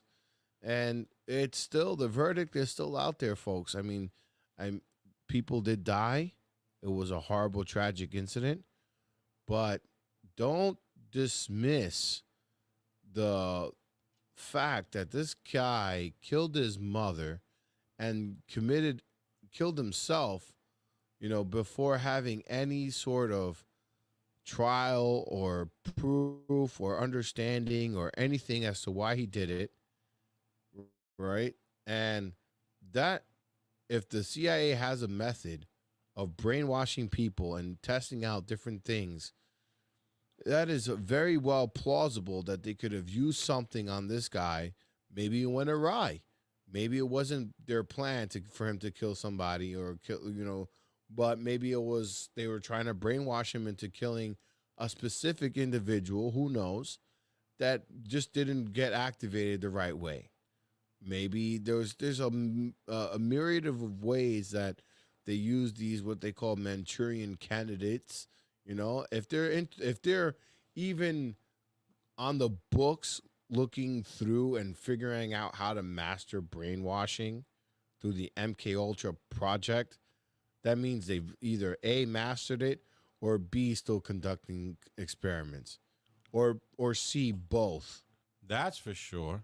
So for him to get fined $1 billion for questioning something that deserves to be questioned, I mean, I think the victims of those families, or the families of those victims, rather, should start doing a little questioning themselves, and to why there's, I mean, I would be, if that was my son or daughter in that, God forbid, knock on wood, I would be a relentless son of a, to looking into what the hell happened here, and how did this kid get into the school with a gun?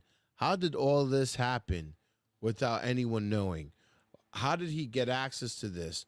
Where's the links? I would be digging and digging and digging and digging until I found an answer that was satisfactory. And even then, I would be, it wouldn't make any difference in terms of, bringing back a life.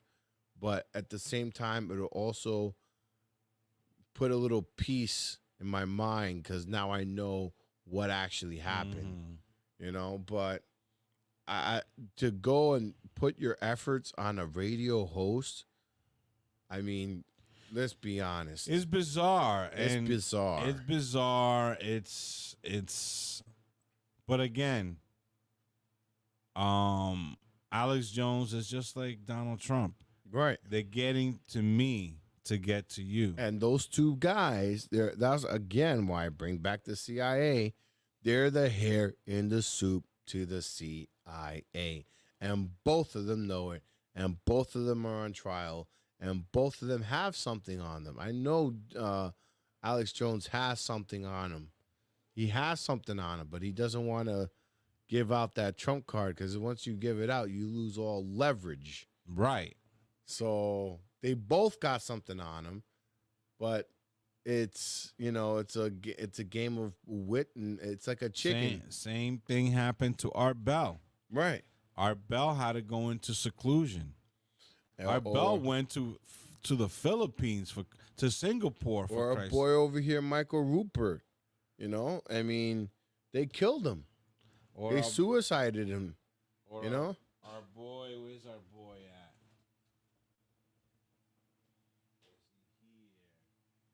Who are you looking for? William B. Cooper. William B. Cooper. He's here somewhere. He's somewhere, but he's not on this side. I got Stanley Kubrick, Edgar Casey. But yeah, I mean, we have to understand that the CIA is a criminal organization. It's so like matter of fact that if you look it up on Wikipedia, you can see what projects they were working on. They were all illegal projects, stated illegal projects like MK Ultra. So just for those that are watching, there's a reason why Donald Trump says drain the swamp, and we have a really much clearer picture because, quite frankly, He's not on your side over there? I can't believe I don't have William B. Cooper. No, I don't think so. No, I don't see him here. Nope. Oh yeah, I think I do. Yeah, I think I do have William B. Cooper over here. So yeah, I mean, but I want you to. Is this the ending of? Yeah, supposedly. Let's see what they come up with. Mr. Wilson? Mr. Hayes? Have you been here before, Mother? No, I haven't. Whose idea was that? It's classified. Mr. Allen has notified the president he'll resign. Something about Swiss bank accounts. Where did these come from? They were in the car. I thought you had them sent down, sir. Seems the greedy bastard has been hiding money away for years. Whoever had the statements sent them to him in a box of Swiss chocolates. Wasn't you, was it? The president's asked me to become director and do a complete house cleaning at my discretion. I need someone I can trust. After all, we're still brothers. This building doesn't get built without you. Your CIA's heart and soul. And who knows, you might have a secret about me in that safe of yours. This whole wing will be your part of the world. Counterintelligence. Take a look around. I've got an oversight meeting. Can you imagine? They think they can look into our closet. As if we'll let them. Pause. Is this the last scene? It's not the last scene, but keep it playing. Let me see. Let me see if I remember a senator why we never used the word "the" in front of it.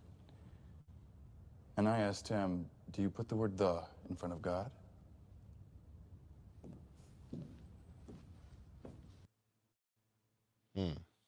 That's not. It's leading up to that, but you right there you saw. I'm about to do some house cleaning. Right. And this is what they do. So I think you would highly enjoy The Good Shepherd. I'll definitely. Very good movie. And the title says it all. He sacrificed his whole life to be the Good Shepherd. Little did he know that by being the Good Shepherd will ultimately be his demise. And with that, we have a really quick segment. Unfortunately, we always get to this segment right when we have like time crunch to complete everything. But here is the... We're picking up heat reflection off the trees. Looking directly overhead, one can see an opening in the trees plus some... This position here, straight ahead, in between, there it is again.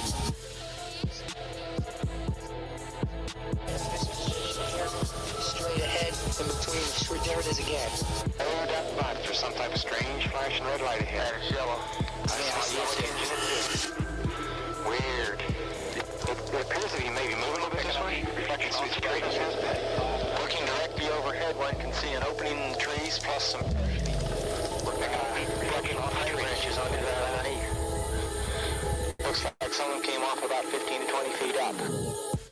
So, really quickly, I wanted to start off this segment by, did you know that there's a God gene? A God gene? No, I did not know that. So the God gene hypothesis proposes that the human spirituality is influenced by heredity and the specific gene called the vesicular monoamine transporter predisposes humans towards spiritual or mystic experiences. So apparently there's a gene in our DNA that makes us worship God. And if you go down the Billy Carson theory, apparently the Anunnaki put that in there. They spliced that gene in so that we can worship them as gods. Interesting. I did not know that. Yeah, so there's apparently a God gene in our human bodies. It says here the following F-HT synthesis of a integral membrane protein secretory vessels called the vesicular monoamine transporter 2, or the VMAT2, removes serotonin from the cytoplasm and packages it into secretory vessels, which later transport serotonin into the presynaptic terminal for release. So something about this VMA2, they're saying that is proven that the God gene exists. So you're predisposed That's why to we worship all, God. That's why we all have a worship of something. Interesting. Yeah. I did not know that. So that's something interesting that I found for our UFO segment. Now, with that being said here, there's a very interesting UFO news here. So let me put this up on screen here. United States strange protocol in the event of an encounter with extraterrestrials. So I found this. It's a MSN report here. It says, with continued technological advances, the prospect of an encounter. Hold on. The prospect of an encounter with extraterrestrial beings no longer seems far from reality. The crucial question is, are we truly prepared for this moment? Again, I think they're preparing us. Disclosure is going to happen one of these days. These things are going to come out. I was making that statement to your significant other because I was, watching a movie that your daughter was watching, and I forget the name of it because I caught it towards the end, but it's all about aliens and how these aliens are here, like they made it here through like a pyramid craft, and I even told her, man, even at a young age, they're preparing us. Yes. To accept the aliens. So your significant other was like, well, what do you mean by that? I'm like, you start them young, get him used to extraterrestrials.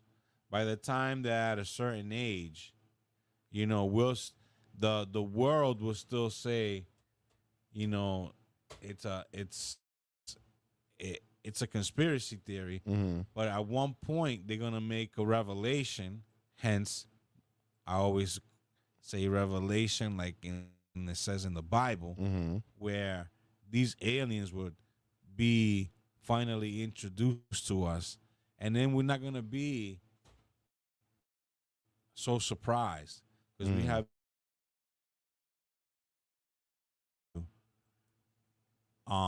believing that they're here.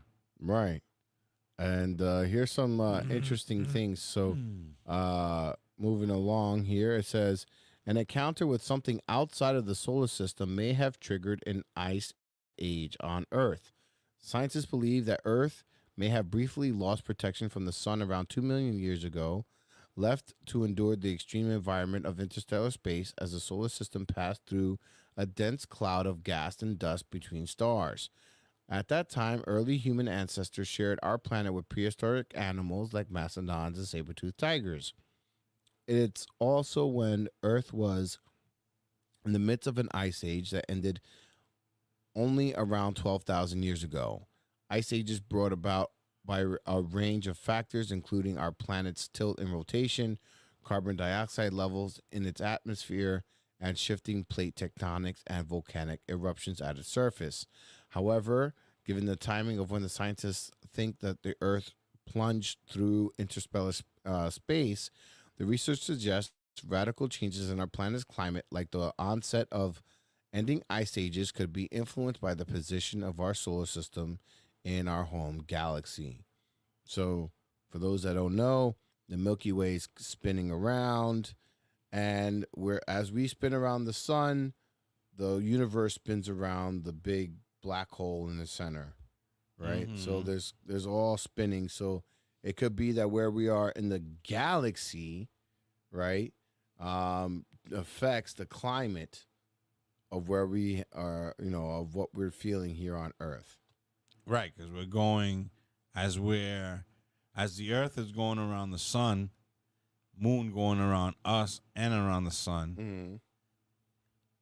We're traveling through space, and we can enter, as we travel through space, certain zones, right, that might, be hotter than others, which is time oddly not explained in what's his name, John Kerry's global warming whole pitch about global warming is coming.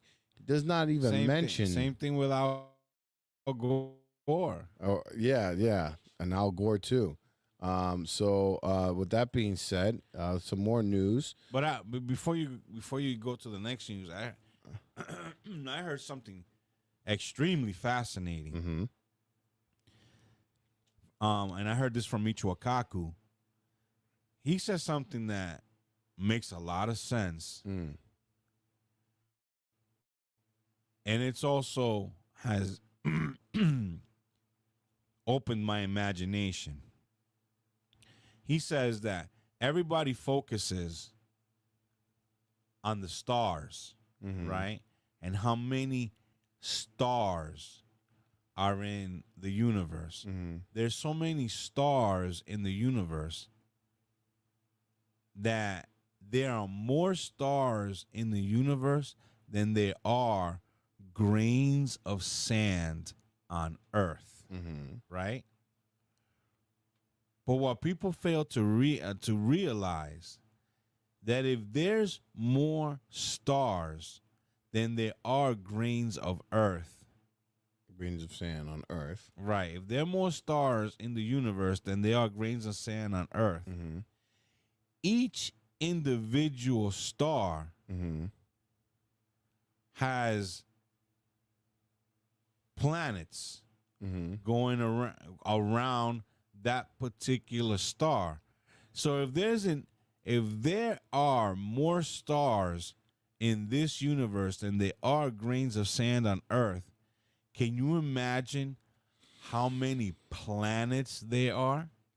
There's a lot of planets, I'm sure. There's like it dwarfs the amount trillions of and stars billions, that they are. And another thing that perplexed me is that, do you know that there are planets that are just lost in the void of space? Yeah, I've heard of that. Yeah, that they're not orbiting anything. Yeah, they're just out there. Yeah. Now the question remains, as far as for me, they're not orbiting anything. They're in that void. Can life be present in a star that's orbiting nothing in that void. Well, something, I don't know if it was Terrence Howard or no, I think it was Billy Carson that said it. He said something that as the Milky Way galaxy is like on this like disk plane, right?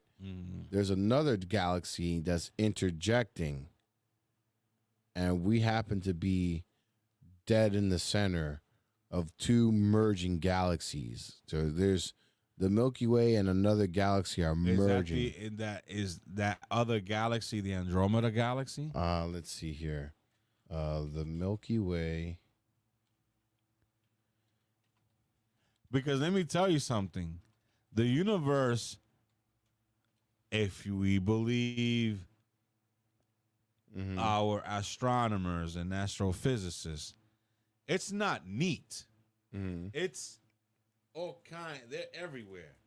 Universe is everywhere, and they're all in all angles, and they're all traveling. Somehow, it works.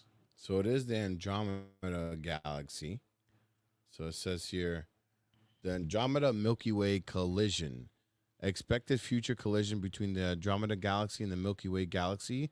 The Andromeda Milky Way collision is a galactic collision predicted to occur about 4.5 million years between the two largest galaxies in the local group. The Milky Way, which contains the solar system and Earth, and the Andromeda galaxy. So right now, they're merging, right? They're like it before. It's gonna take 4.5 billion years for it to like actually collide, but we're at the tip. And when you look at it from a universal perspective, we're pretty damn close. Right. So what Billy Carson is saying is that these aliens that we're encountering are not from our own galaxy. They're from the Andromeda galaxy that's in the midst of colliding with our galaxy.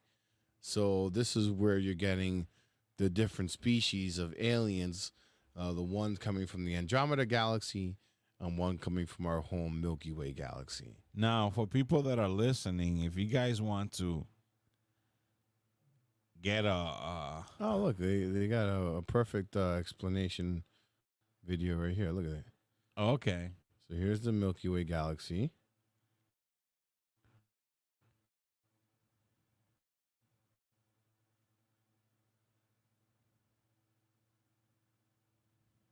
Right, and then here is the Andromeda galaxy. Triangulum galaxy. And look at the collision. We're on a collision course, folks.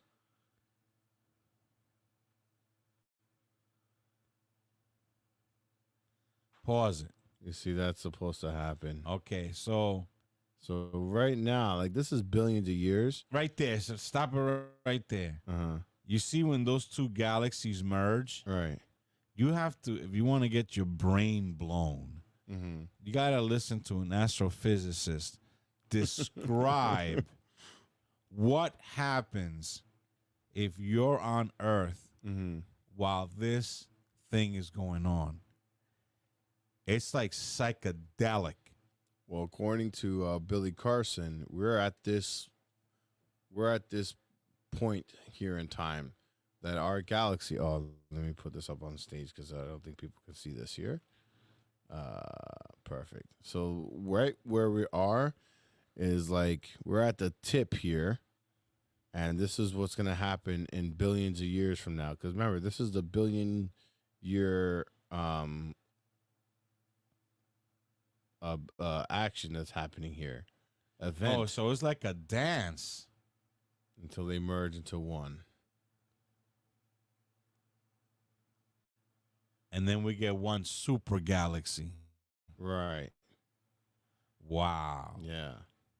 So too according bad to I'm Billy not gonna Carlson, be around for that day. We're at this moment, right, where both galaxies are really close, and the gravity and the forces of the two make conditions just so for life to exist here on Earth. That it's not so much that we're in the galaxy, the Goldilocks zone, but it's also the fact that this is also occurring at the same time. According to Billy Carson, which is what gives life. Right. What gives life. But when those galaxies merge, like that crash that we saw prior, how they merge. That's the argument of why we need to be interstellar, because if something does happen, we need to find a way to get out of here. They say that everything, our perception of us here on Earth will be so bizarre. What's up and now is down. What's left is now is right. You know, where we will be. It's like instead of us walking upright, we'll be walking upside down.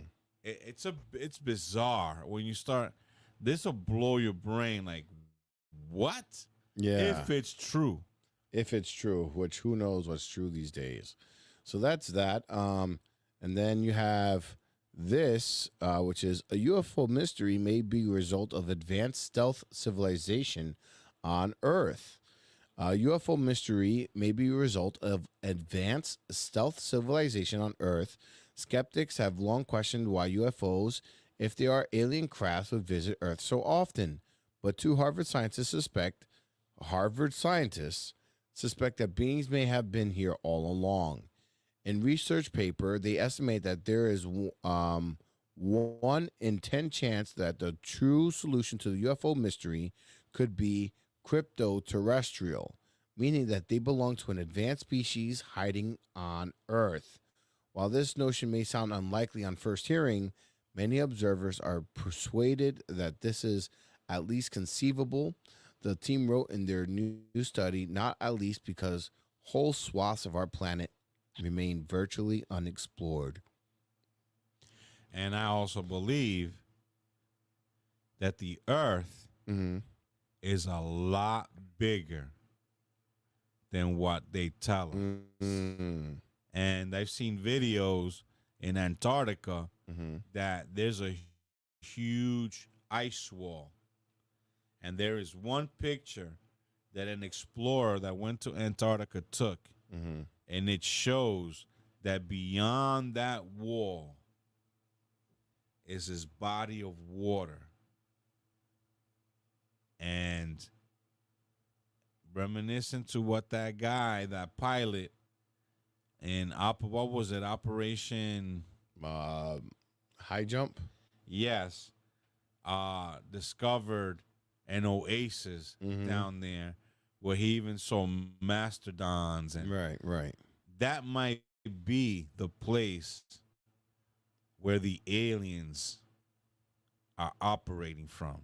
Now, this might sound like hogwash and crazy talk, but this is coming from MSN, folks. So this is not like we're coming out of the clear blue sky with this.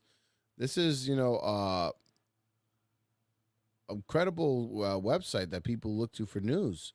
And this is labeled under news. I mean, this is Daily Mail.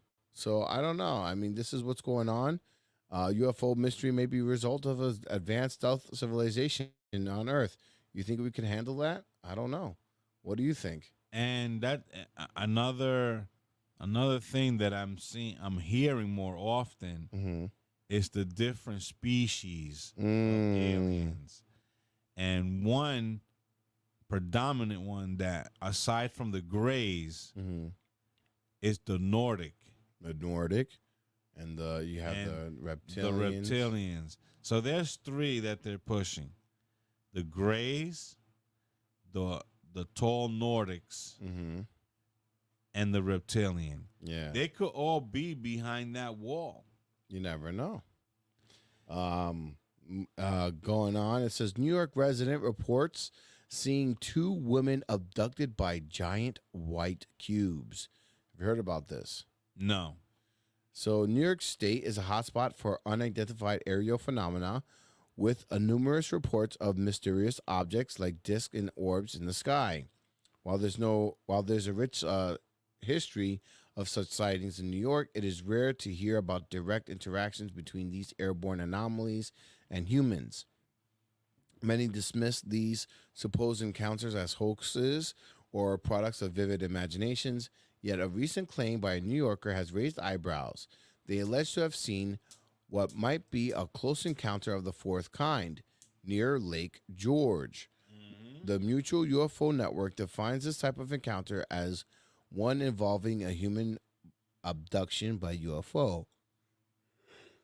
Excuse me. Oh man, I faux pas. I deserve myself. Uh-oh. Wow. Excuse me. It's been a while since we've gotten into this late into the night. A local from New York State insists that they saw a UFO abduction by Lake George. Skeptics may scoff at such a report, but a submission to the National UFO Reporting Center describes an incident involving two white cubes that allegedly abducted two individuals up into the sky in upstate New York. The event was reported to have occurred on May 28th of this year, approximately at 8:30 p.m. close to Lake George, New York. The account states that the two women were seen strolling down the schoolhouse road when out of the blue, two white cubes materialized above them and took them, the women, up into the sky before vanishing. According to the dramatic claim, the cubes first abducted one woman and then immediately lifted the other into the sky. Were there more eyewitnesses? The initial witnesses insist that a girl walking her dog nearby, about 50 yards away, also observed the purported disappearance in their submission to the NUFROC. The original witnesses notably included parentheses around the term women, suggesting that these individuals may have been beings or entities mimicking humans. A brief investigation of Lake George area spot crime webpage reveals no new missing person cases since 2020. Google searches yield no recent police activity or press releases pertaining to missing women. So, there was an abduction May 28th. I don't know. That's fairly recent. Yeah. But that Lake George area is... And went from saucers to cubes. Yeah. And again, the powers that be must tell you what's going on before they do it. Right. How many times we've seen saucers, we've seen cigar-shaped crafts, and now cubes. It's all in movies. Right. It's all in movies. Now they're coming with the cube scenario.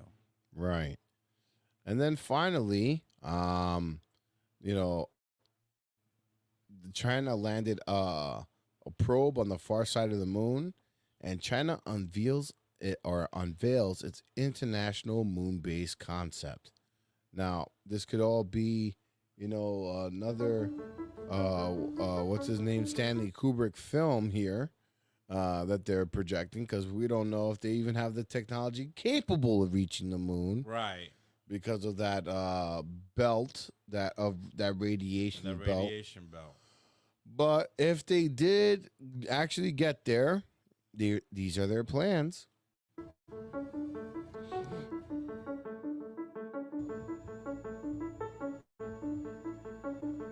Look at that.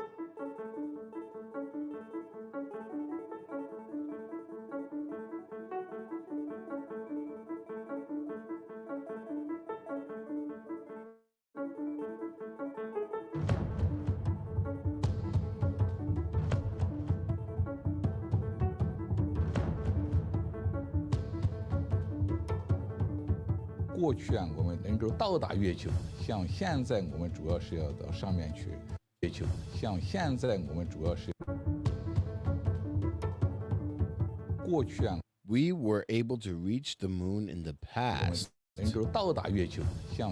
But now our main focus is to conduct scientific experiments and exploration on its surface. I wonder how much this guy knows about how we actually landed on the moon. 在我们俄式的上面去开展科学实验。 But you know what? That would have been the United States' backfired plan, right? Fake the moon landing, act as if we'd been there, and then like the 4-minute mile. People see that it's possible, and then they actually achieve it, thinking it's something that could be done. You know, right? And then go out and do it. And then go out and do it. So maybe they actually might have, tipped over that domino, not realizing what could actually be done. Who knows? But if China's the one that does this, I'm going to be really scared because, I mean, China already has Skynet. That's right. That's what they call it, Skynet. So imagine Skynet on the moon. That means when you look up. The biggest example that we didn't go to the moon, I mean, there's so many things that we've unpacked on this cast and all that.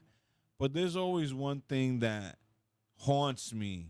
And that is we go to the moon, we land there, we leave equipment there, and then we just don't do anything. No. The next step would have been to build a base. Right. Instead of having conduct experiments, find a way to mine, find a way to get things and materials. I mean, there's an abundance of rare minerals on the moon. Right. Where you can get a boatload of cash. If we would have gone there, we would have been mining that. Right. A long time ago.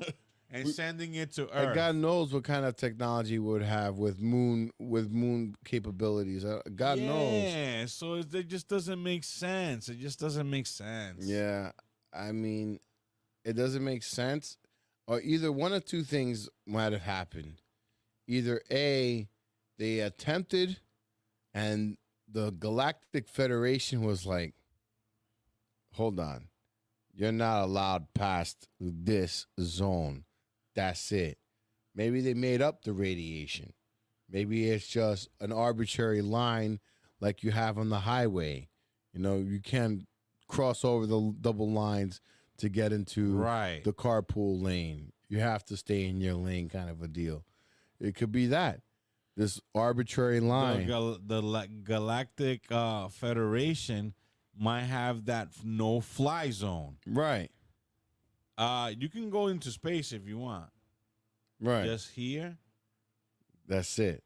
That's beyond the neutral zone. And, whenever they flew out whatever it is, they were like, nope, you cannot go any further. That's a possibility. I don't know if that's real or not because, I mean, if you have the space chief from the Israeli space chief saying that they exist, I'm going to just go with the fact that the Galactic Federation exists. So if that exists, then at this point in my life, after so many years of doing podcasting, because I've been podcasting since 1990. I was podcasting before there was podcasts. Right. It was just in here. Right. Before the pod, the iPod or whatever pod was even invented. It was here. Right. This, what we're doing here, is just extracting all the data that I've accumulated, over and I've heard so many hypotheses and this and that. Let me tell you, there's nothing they never say never. Right.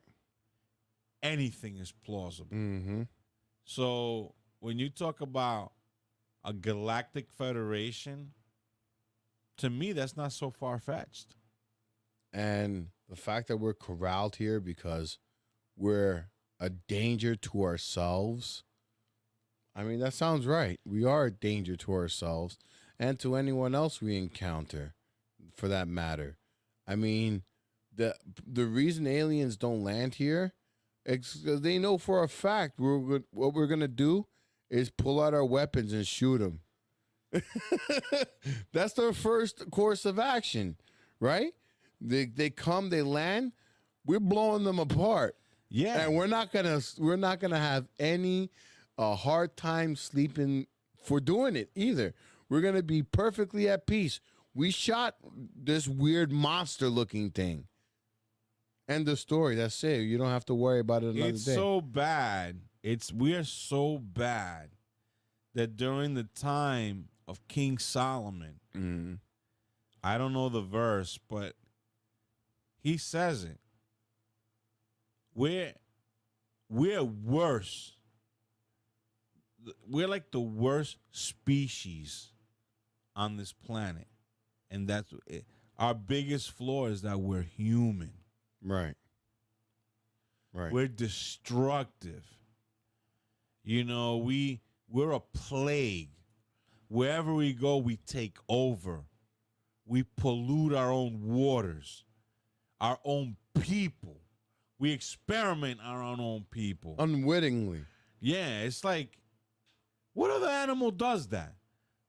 And not only do we experiment on, we just blow people up.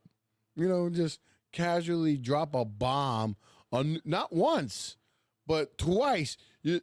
I mean, there was no military base or anything on Nagasaki and these. They just blew people out of mankind. They just blew them up. They blew them up and just changed their DNA. Yeah. It was so bad that when there was time to, like, on the first experiments, to hit that red button, and they thought, man, if we press this red button, it could be the end of mankind. Press it. Press it. Yeah. Yeah. So no wonder we're in prison here. Right. We're still at that. You know how we're like going back to what you said in the beginning. We're like what's his name? Andy. You know, crawling through shit. Yeah. Andy Dufresne. Andy Dufresne. We're still crawling through shit. We're coming up with any way to get out of our prison. Yes. And we still haven't found our way out. And this is why we will remain. You know how there's like 3 types or 4 types of level? Civilization. Civilization. Yeah. We're not going to crawl out of what level we're in until we change that mentality that, you know, it's Joe Rogan has a really, the way he puts it is humanity. We're like, we create technology, right? We're like ants creating a, how do I explain it? Like bees creating a beehive, right? Okay. We don't know why we create. Well, like we can't ask the bees, but I'd imagine you ask a bee, why do you do this? Why do you make a hive? Like, for what purpose does this serve you, right? Why don't you just go off on your own or find other places to hide? Why you gotta expend all your energy making this thing? And they're not gonna have a reason, a rationale as to the same reason why an alien can come to us and say, why do you make computers? Like, what's the point of all this AI stuff? Like, you guys have minds and stuff. Like, for what do you need this for? Like, why do you need this? And we're not going to have a real good answer. I mean, because we can is really. So his theory is that we are like in the cocoon of the technological butterfly. We're like the bootloader that creates the being of artificial life. And right now we don't see that we're doing it, but over time that's what we're here to do. We're here to create artificial life. That's what human beings, that's what we do. We create artificial life. That's our purpose. That's bees make honey, humans make artificial life. Interesting. And that's why the aliens and all these people and all these, they come here because we are the ones still making the artificial life, and they keep checking it in. Are they done yet? Just like we check in on a beehive. Are they done making their honey? Is it ready for harvest? No, not yet. You gotta let them do what they gotta do, and then once we're ready for harvest, you know what? That makes a lot of sense. You know why? Bees buzz around. Mm-hmm. They spread pollen, right? By way of doing it, they suckle in flowers. They take it back to their hive. They create honey, and then they start all over again. Right. That's their mission. Right. Right? But we're still toiling around. We're still flying around. Right. Like, trying to get to the... Right. It's not like we've hit the wall and then we start over. Right. Again. We're still... In that phase. Yeah. Right. I think we reached that level at Atlantis. We destroyed ourselves, and now we're back at doing it all over again. Very well put. And that's what I gathered that Joe Rogan, he's saying that, based on his life and seeing how things are progressing, and we don't have a rhyme or reason as to why we do things, even though there's millions of warnings and things. And he's thinking that what's going to eventually happen is Neuralink is going to come online, and we're going to be able to speak without words. And before long, we're going to have the opportunity to transfer our consciousness into this gray-looking body, this, artificial body that we've created. And the hell with the biological body. Why do we need this?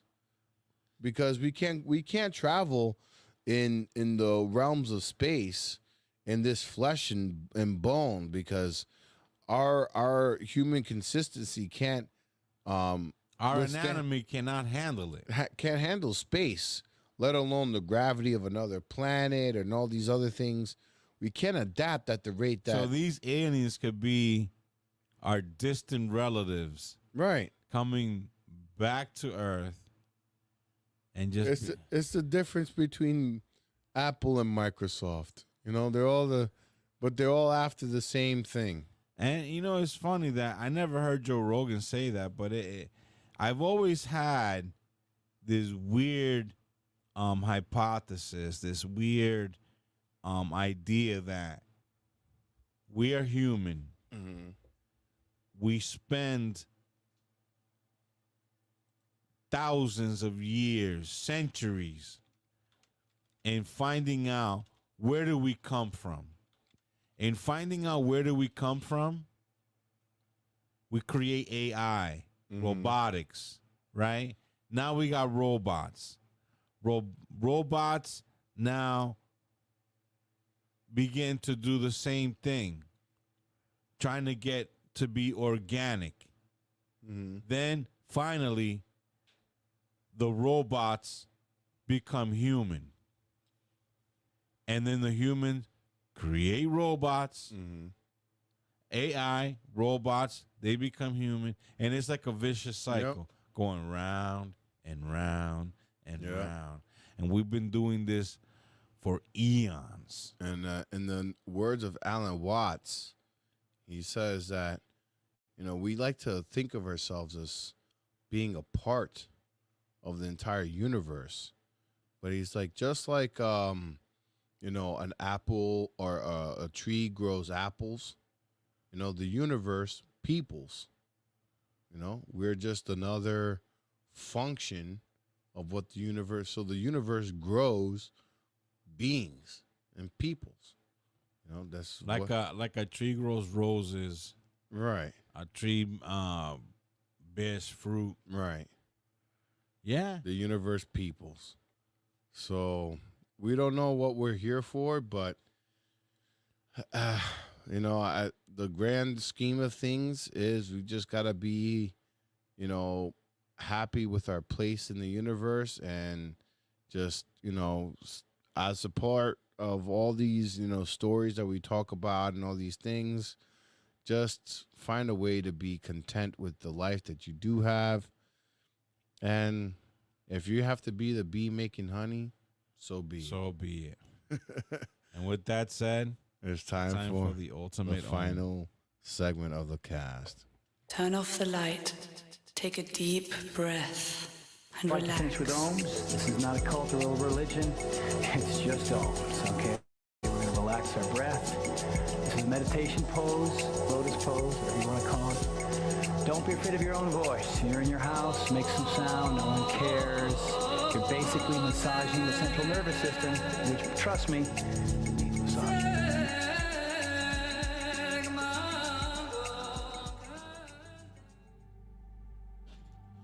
Well, folks, we have reached the end of the Pyramid Podcast. We went really long this cast. We went 4 hours and 30 minutes on the Father's Day special. Yes, we did. And I want to wish all fathers happy Father's Day. May your day have been filled with joy, with family. We certainly had our own joy. We are Stromboli drunk.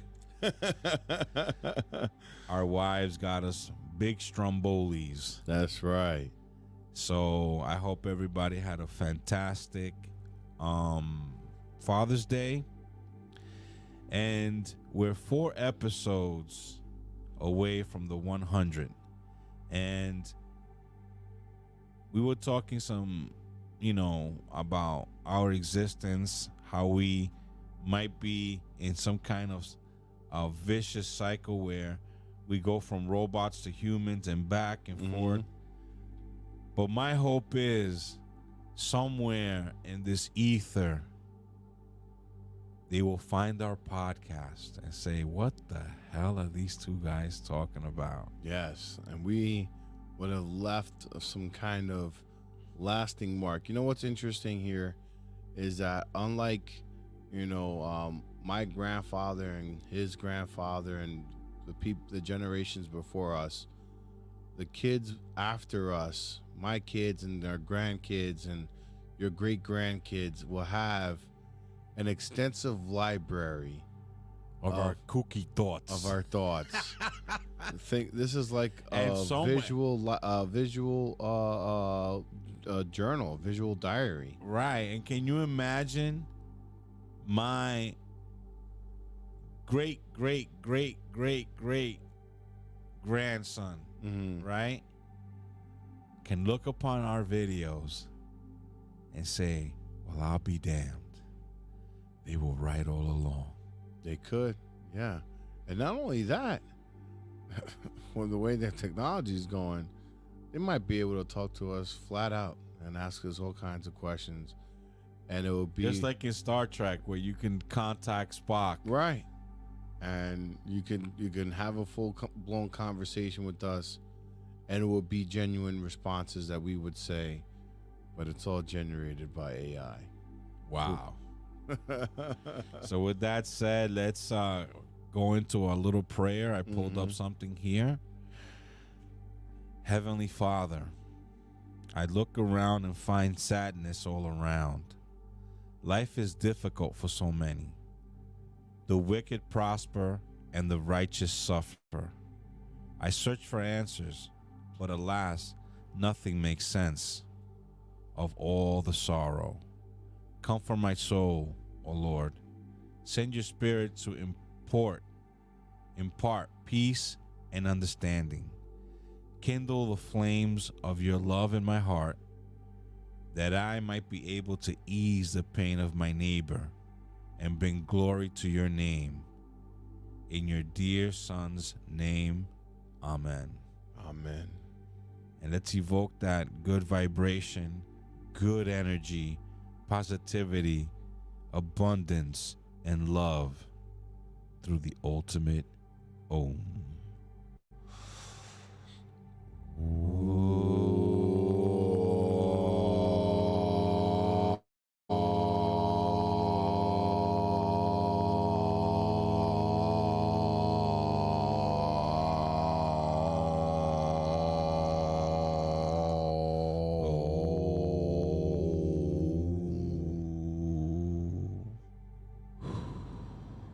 Exhale. Let all that bad energy, all those toxins, all that negative stuff that we attained during the week, let's exhale all that and evoke positive energy. Folks, it's been a pleasure to be with you guys on this Sunday, Father's Day. May you guys have a fantastic week. And for your all of GOT fans, which is Game of Thrones, today was the beginning of the second season of the House of Dragons. Sometimes you just got to put your mind to sleep and go into fantasy land. This is a great opportunity just to have, a little bit of entertainment aside from all the politics and all the negativity, crime, and all that stuff. So with that said, I bid you adieu. Thank you, all you Bobolongos, Huelepus, and our Verdugos. I know you're there. We see you. Many Bobolongos come in and out. But also to our dear friend Chan the Black MacGyver, Feliz Dia de los Padres, my man, and we miss you. You got to come down into Narnia and spend some time. And with that said, if the universe is infinite, then so are the possibilities. And remember, the paranormal is all around us. You just have to look closely. Thank you, folks. Peace. Thank you, Ellie, for watching. Have a good night. Peace.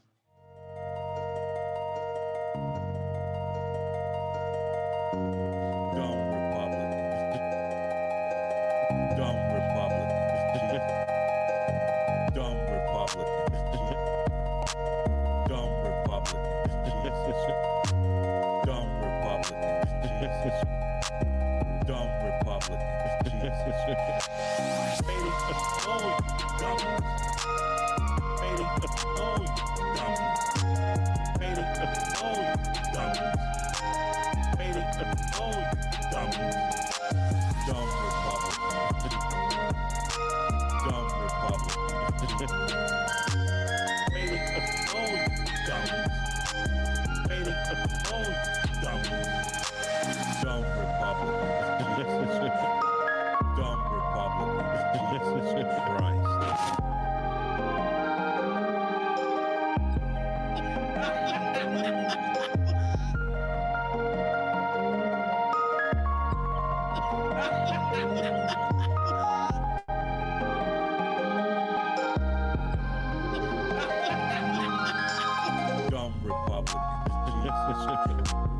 Dumb Republicans, Jesus Christ.